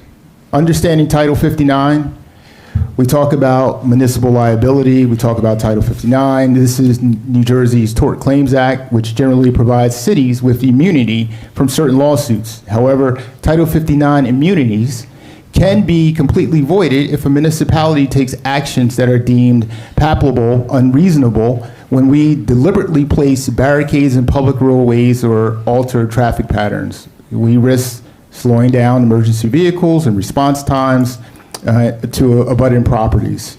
If an emergency response is delayed due to these closures and tragedy occurs, maybe our Title 59 protections could vanish. Some of the taxpayers would be left holding the bag. So I will not vote to gamble with public safety or public funds. And, you know, I'm up here, I'm a volunteer, right? You know, I have a family, and my first job up here is safety. My second job up here is to protect my family from liability. And, you know, I didn't take this job for something to happen to somebody. And I'm sitting in court, and my wife don't want me to do this anyway. And I'm sitting in court, you know, with legal fees and stuff that, you know, I can't afford or whatever. And, you know, there's a better way to do this. And I want this council to go back, look at it again, just like in the last 2 years when I was told, not ready for prime time, but it works, I'm safer. Thank you, Chief. But go back and look at this again, because our mayor said, you know, she's not for it. So if we vote for it, we are usurping the mayor's power and authority. We had a resident just came up and said that she was gonna get together with a group of people and file a lawsuit. Aren't we tired of lawsuits? God, there could be a better way to do it. I'm not against outdoor dining, but I'm against the way that this ordinance is written. This ordinance is not written correctly. And if we pass this, we open the city up to liability, and I'm not for that. And for those reasons, I am against this. Thank you, Council President. Okay. Anyone else? Yes, Councilmember Calvinson. Thank you, Council President. I wanted to respond quickly to something that Councilman Pulowski said, and we've been in the same safety meetings, and regarding the state statute, it changed. It's changed since 2024, and you've asked Director Schrager if he could certify it, and when he said yes, you threatened his license. Okay, so yes. That's patently false. No. No. And I think it's a shame that you wanted to do that here tonight. So what I wanted to say about Maple Street is that with Maple Street, we have a rare situation where we can truly compromise. Some people would like to see it closed right now in the spring. Some people don't want it closed at all. So we have a compromise to close it during the slowest time of the year, during summer vacation. Now, I understand people's concerns about favoring certain businesses over others, but that is not the goal. Our goal is to elevate the entire downtown by creating buzz and encouraging our residents to come out and support local businesses. I've been speaking to local shop owners, and they're telling me that shopping habits have changed. People are shopping online, and they don't see the same support from our local community that they used to. Now, I have a letter from a business owner in town talking about how fantastic it was. And I'm actually not going to read it because I don't want to make this person a target. And that's a shame because this person was targeted in the past with threatened for losing business. So I'm not going to read it, but I will say that, you know, there are some people who don't like it. They feel that maybe their business suffered, and I would say I hope that you have a different experience this time should this pass. You know, it was funny times in COVID, and shopping habits have changed, and I just really want to see our entire downtown succeed. So I support this. Thank you. Thank you. Anyone else? Do you want to have a go, Bob? Sure, thank you. Michelle, what you just said is completely false. Yes, it is. And since we're talking about closed session, I asked Director, you just said it was. No, she said committee meeting. It's in a safety meeting. Safety committee. Okay. Since we're talking about safety committee meetings, what I asked Director Schrager was, could he certify that this closure would expedite traffic. And his response was, well, it won't be that much worse than it is, and that's enough. He never answered my question, and I said, you're willing to put your seal on that? That is not threatening his license, okay? So,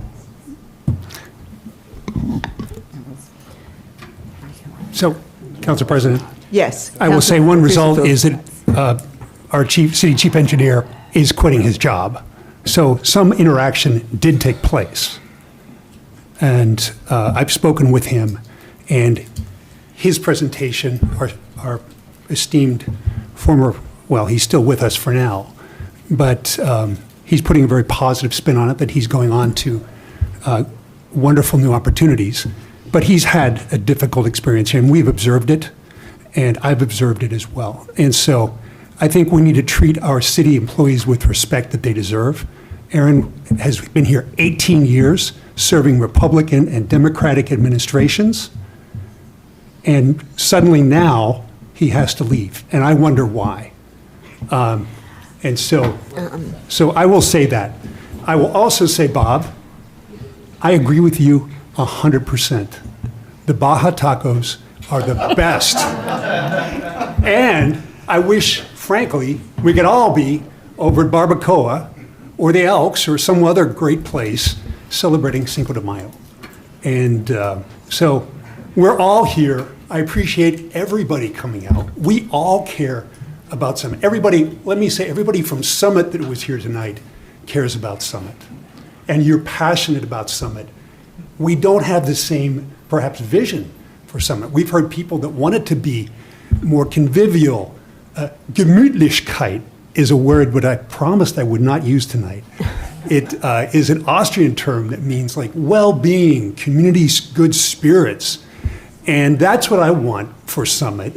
I think that outdoor pedestrian areas in town are one good way that can achieve that.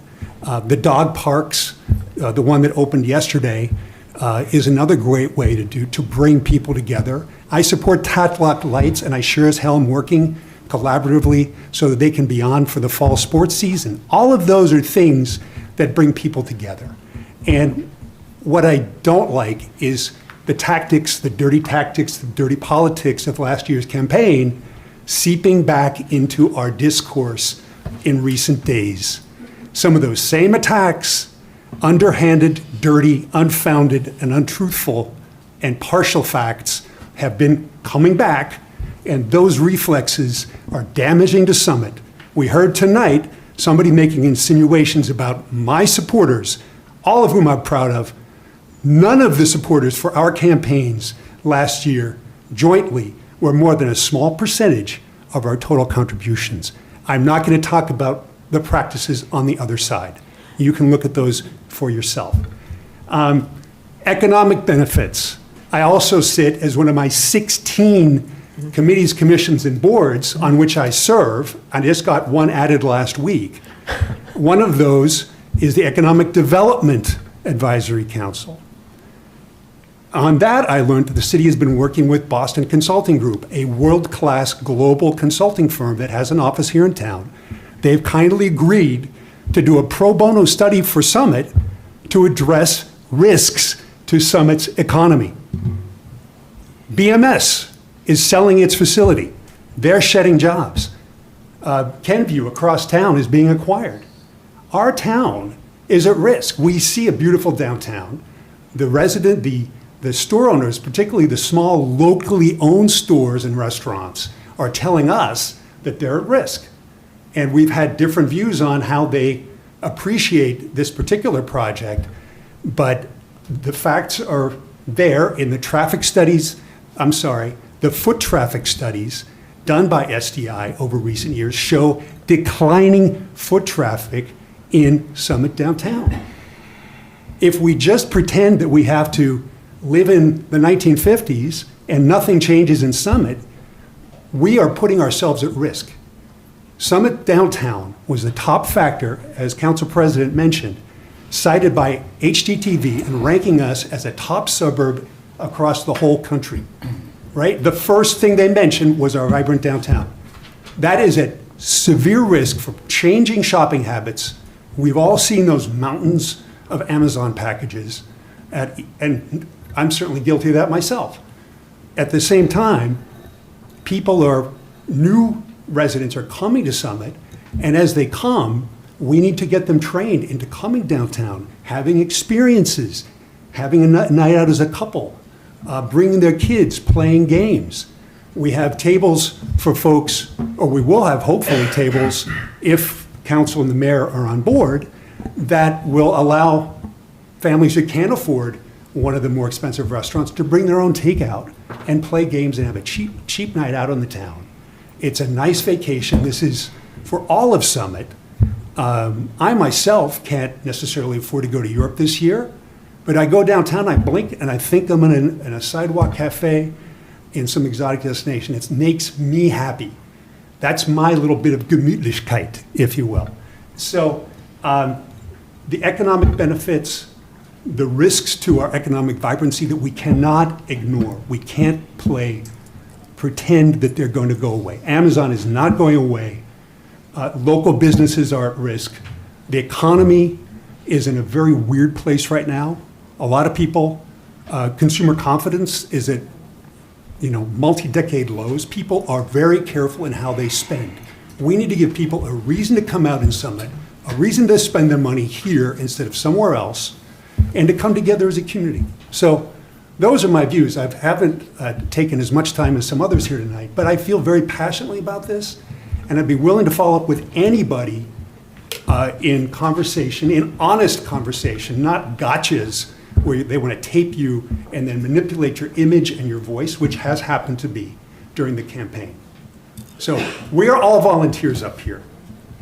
I'm working my bunda off with all of these committees, and I extend the benefit of the doubt to my fellow council members. I'm not questioning Bob's ethics or his motives, and I would appreciate the same treatment from others. Thank you.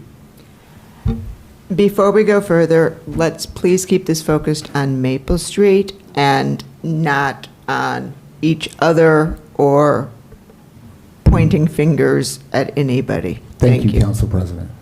Councilmember Landman. Okay, I'll keep, it's 10:30.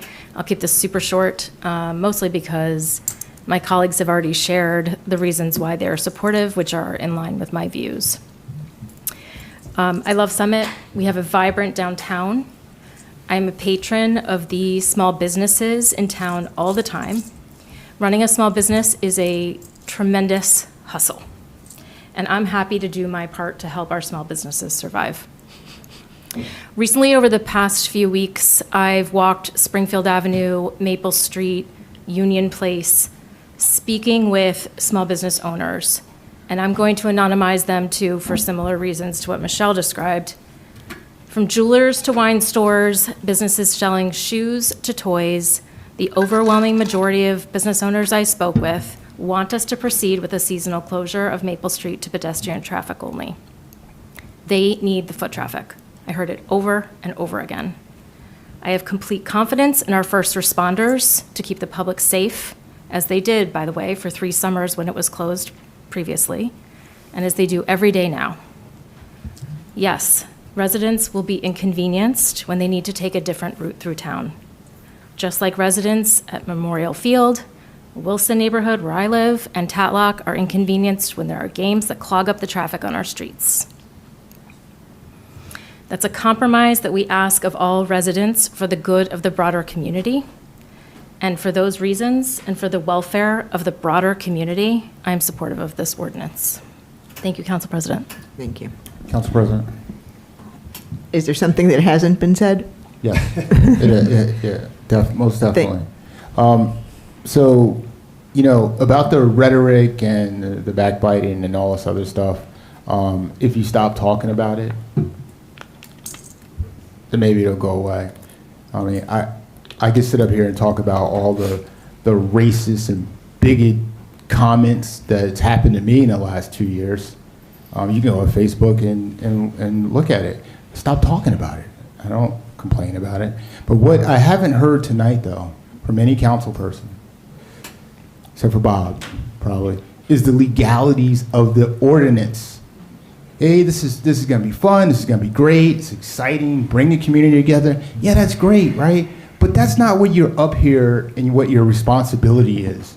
Your responsibility, and maybe, you know, some of you are newly elected, I get it, so I got to be the, you know, the dad up here, right? The responsibility, though, is to the liability, excuse me, the responsibility is to the liability of the city of Summit and the health and safety of its residents. Not whether or not who can do the limbo and dance and eat and stuff like that. I mean, that's great. I'm excited for that too, right? But we have to address the legalities of this. So you're gonna pass an ordinance that the mayor is saying that she doesn't approve, the executive officer. Is that what we're doing as the legislative branch? Is that what we're gonna do? Speak to that. Thank you, Council President. So could I just have a follow-up to that? The legal standard here that we heard earlier relates to health, safety, and welfare. And if you apply that same standard, we would have no road closures because none of them are actually increasing safety, right? So no more block parties if we're going to be consistent in our treatment. You have to do it across the board, right? And so the term welfare accounts for all that stuff I talked about. It's the economic benefits. It's bringing the community together. That's the benefit here. And we're seeing that Summit's at risk. And necessary, I think that's a judgment call. But it's more than the safety we've heard over and over again has been addressed. And it's down to the benefits for our community. It doesn't matter what you think, though. That's the thing. It's the executive. Councilmember Boyer, Sorry. yes. Yes, Mayor.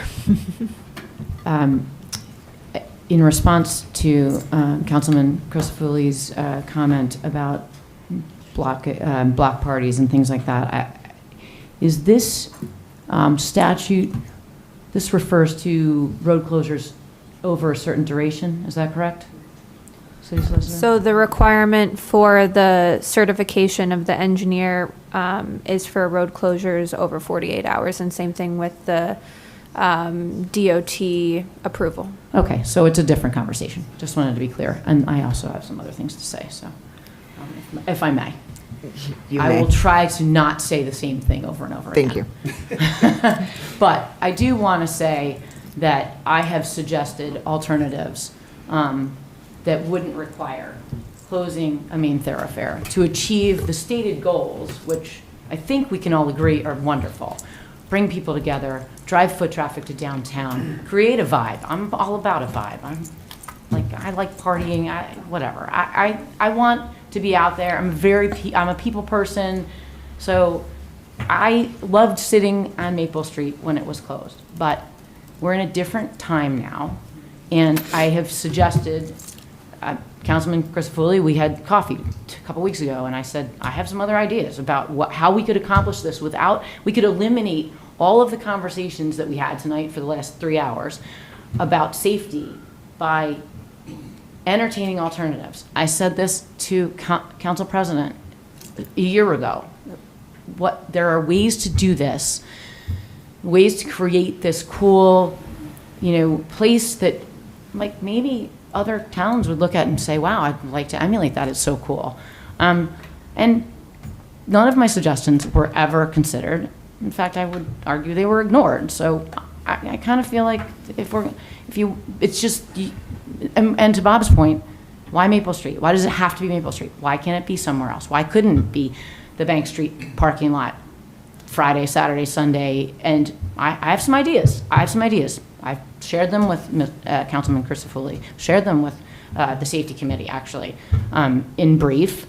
And I'm happy to share them with anybody else who'd care to listen. So I will not do that because it's 10:40, and I don't want to do that to everybody, but I do have some ideas. I think that, I think this ordinance is problematic for a lot of reasons. And I've tried to make it work by asking about fixing the intersection at Summit, Franklin, and Union Place. We've been talking about that intersection for 2 years in the Safety Committee. You know what? The engineer 2 days ago gave us an idea that would have to be approved by the committee, approved by the county, and it might not solve all the problems. And by the way, we won't have been able to try it out before June to say that it made a difference or not. And I'd rather not assume that it's going to work. I'd rather see that it's implemented and see the effects. I'm a scientist. And I do think we need more work on traffic flow and addressing what the possible impacts are to pedestrians. Because I heard what Councilwoman La Saracena said about if we draw all the pedestrians to Maple Street, nobody will cross at Summit, Union, and Franklin. But see, the problem is there's a train station there and a parking garage there. So there are still going to be people that cross there. And so I'm just saying, it's a problem intersection, and we've known it for 2 years, at least 2 years. I wish the traffic engineer was here because I would have asked. There's something called a pedestrian conflict analysis, which ChatGPT told me about. I don't know what that even means, except for that it suggests that instead of looking at traffic flow of vehicular traffic, it looks at impacts on how the diversion of traffic would impact near misses and pedestrian safety. And I hear a lot about pedestrian safety. I spend a lot of hours talking to people about pedestrian safety, and I field a lot of concerns from the community about pedestrian safety.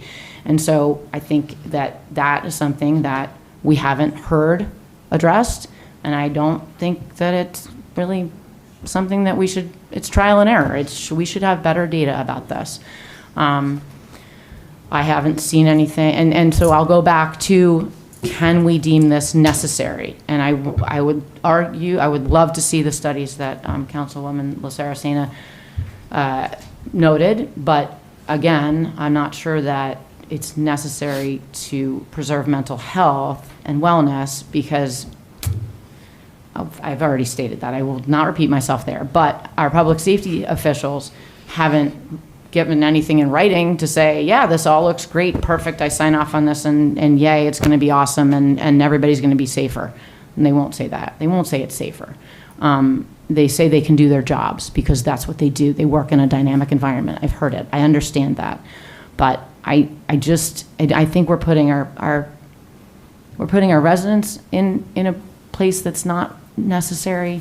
And look, again, if council has data, if public safety officials have data to say that this is necessary for the public safety, health, and welfare of our community, I'm open to listening. I want to hear it. I want to see it, but I haven't seen it.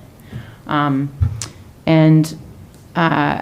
really wish that council would table this ordinance and revisit the conversation to see how we could accommodate the desire for outdoor dining and open gathering space uptown, you're welcome, Bob, legally and safely. And I also would like to echo former Councilwoman Hamlet's comment about having the planning board opine as we go into the master plan, skinny re-exam or redo the master plan. I think placemaking should be a part of this, and I think that that's a great opportunity to get public feedback and public comment, because that's what we did last time we did the master plan. And then I want to mention, because somebody mentioned it to me, and I wasn't aware of this, but in 2022, while Maple Street was closed, there was unplanned utility work on Beechwood, and Summit Ave traffic was a mess, and it did delay ambulances getting across town.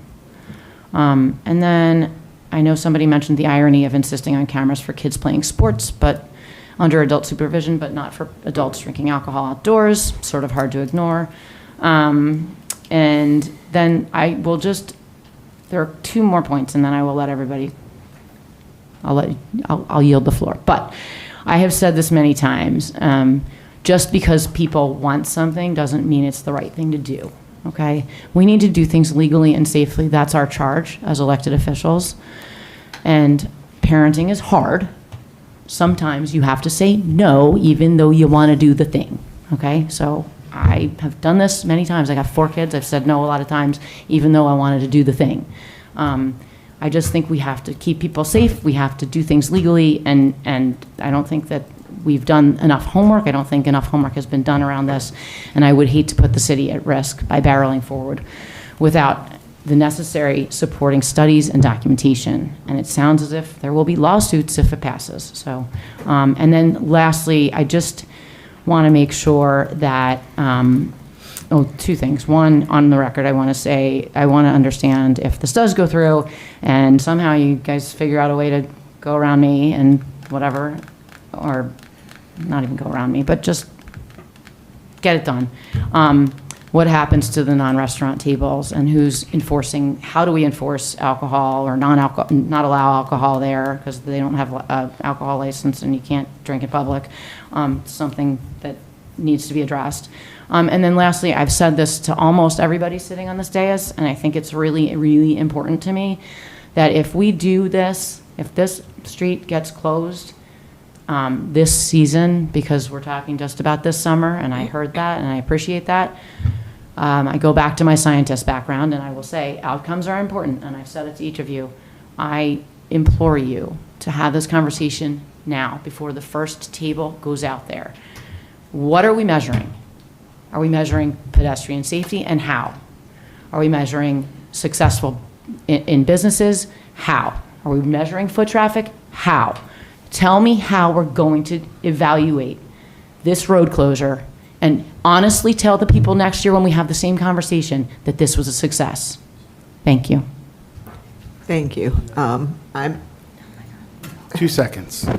I'll time it. All right, 60 seconds.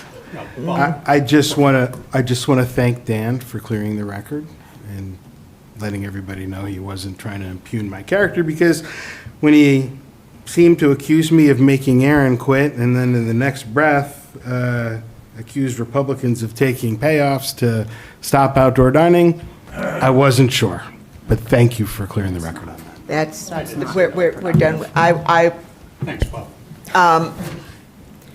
There was a question that was from a member of the public that wasn't addressed about the pop-up shops, and I know a number of stores that are not on Maple Street have expressed an interest, and that is something certainly we'd like to bring into it. I also, very briefly, want to add, we're blessed with 3 years of data and history of successful Maple Street closures, and that includes at least 1 year with unsuccessful closures elsewhere in downtown.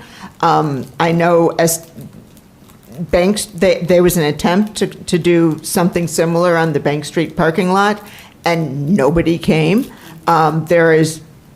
It's very difficult for restaurants to serve more than a few feet beyond their doors. It's tough on the kitchen, it's tough on the waitstaff, and nobody was using it there. I have ideas. Okay, well, but with all of that, I'm going to close this hearing, and let's call the roll. All right, I'm sorry, I apologize. I'm closing the hearing, and it's back to Councilmember Crisafulli. Madam I have to Clerk, read the ordinance. Would you please read the title of the ordinance? Thank you. I'm losing it, it's late. So are we. Okay, ordinance number 26-3380, an ordinance authorizing the temporary closure of Maple Street pursuant to NJSA 40:67-16.9 in the city of Summit, County of Union, New Jersey. Thank you, Councilmember Crisafulli. Thank you, Council President. Having closed the hearing on ordinance 26-3380 just moments ago, I move this ordinance for final adoption. Second. Okay, now, Madam Clerk, would you read the roll? Mr. Boyer? Clear separation of duties and powers opens the city to liability. You all know it. You've all been counseled by our legal counsel, and I am against this. Nay. Mr. Crisafulli? Aye. Ms. Kalmanson? Aye. Ms. Landman? Aye. Mr. Pulowski? Nay. Council President Toth? Aye. 4-2. Yes. And I know it's late, but and we still have some business to go, but unlike my predecessor, I can't sit here for 5 hours. I need to call a 5-minute break.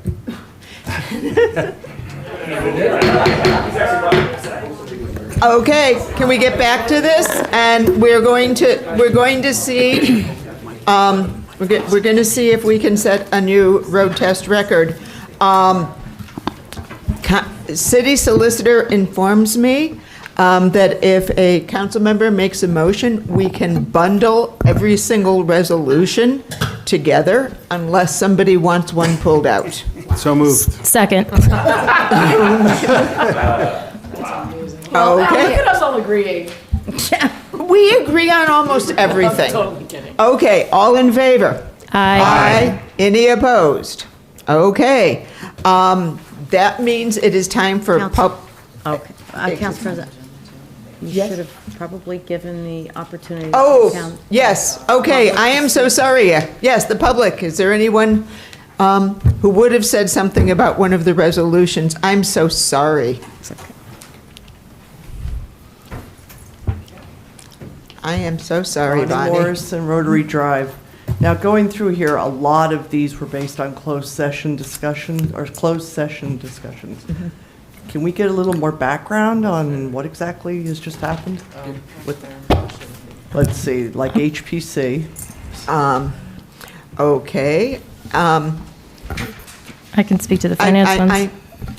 Can one of us just give a rundown? Yeah, I mean, I can go through this. HPC, we had the opening on HPC, and Kristen Pekka, who is an architect who has been on the Rent Commission, applied to move over to HPC. So she's been moved over as second alternate, and the others have moved up. Okay. What about the parking lot for St. Teresa's as well as the funeral home? I can speak to that. Thank if you. you don't mind. There's an agreement with the funeral home lot. There was a land swap that previously occurred related to the firehouse property, and this agreement is to clear up language as to the use of those spots for the funeral home during construction and a lot line, just clarification. Okay. With respect to St. Teresa's, same thing. There was a prior agreement with St. Teresa's regarding the loading area on I forget the name of the Chestnut Street lot that's now closed. And same thing, based on the MBC zone, there are some preserved loading spaces that have to be dedicated to St. Teresa's, and that's what this agreement was about. Okay. And the technical review subcommittee appointing members, are those members public knowledge, or can they be? So this was also related to the MBC zone ordinance. There's a requirement that any development in that zone has to go through this special subcommittee created by the council. It's basically all the members of a regular planning board technical review committee, plus the mayor, councilwoman La Saracena, and there's going to be a citizen architect that was appointed. And I think that's, yeah, everyone else is standard TRC members. Okay. Okay, I don't see any. All of these will be attached to the minutes, but I can appreciate you're not wanting to wait. For a couple of weeks? Yes, we know. Till after the next meeting? Okay. No, Great. Well, you're making sure we actually know what we're voting on, and we appreciate that. Thank you. Okay. Oh, Mr. Bennett. Yeah, Jim Bennett, 38 Fairview Avenue. Is it premature to ask on what the status is on the closing of the sale of the firehouse property? I could just say that we're still in negotiations with the contract purchaser, and there's been continued discussion and progress. Thank you. Yep.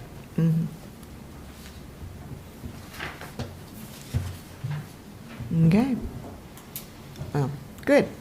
Then I guess we get to move on to public comment. I don't think we voted in favor. Or Oh, did we? Okay. I don't Oh, think then we so. go back to the Yeah. vote on, Yeah. and actually, Can we just do another motion? Yes, yes. Let us do another motion and technically, I suppose I should ask that we pull the agreement with St. Teresa's because I should not be voting on that. You technically, well, when we vote, you'll say you abstain to that one. Okay. Yeah. Okay, so can we get the motion again? We're getting a little punchy here. Motion to approve the consent agenda? Okay, Second. okay. Do we have any council member comments? Okay, let's try again. All in favor? Aye. Except, any opposed? Okay, and I did abstain on the St. Teresa's one. So the consent agenda passes. Yay. Now we're on public comment. And you all win awards for still being here. No. Okay, do we have council member comments? I do. Yes. Thank you, Council Council President. This will be quick. I just wanted to address some of the social media activity over the past 2 weeks. It pretty much spiraled out of control and got weird. Misinformation was spreading like wildfire, especially about Tatlock lights. My favorite are the posts calling for us to turn on the lights, and so I want to clarify this on the record. In case anyone is unclear, a bipartisan council majority is working towards just that. If we could turn on the lights, we would, but there is no electricity running to them yet. And as of today, I do not know when JCP&L will make that happen. We are putting city resources on this effort. The contractor's working on the electrical. The police are working on the cameras. The city attorneys are working on the litigation. It is a group effort, and we are working towards that. And to get ahead of the next round of social media chatter, if the electricity isn't turned on before Memorial Day, the lights won't be used until almost Labor Day, per last year's council's ordinance passed in December. So while I don't know for sure, realistically, we are probably not using the Tatlock lights until the fall sports season. So I just want to be on the record so that we all have that information. If you hear a rumor or you are confused and you want the facts, please just ask us. If you're upset about something, please just let us know. You can email any one of us. It's our first initial, last name @cityofsummit.org. So now that we've cleared that up, hopefully, I do want to confirm some other rumors. As you heard earlier, the dog park, the pop-up dog park is back on the Village Green. The next phase of the Tatlock playground renovation is happening right now, and we expect it to be done in time for Memorial Day weekend. Parking issues near Manley Court Apartments are being discussed in a meeting with city staff tomorrow. Tulip is scheduled to be repaved this year. We are getting a new fire truck and new police patrol vehicles this year, and there's much more great stuff coming soon. Thank you. Thank you. Yeah. Council President, real quick. Okay.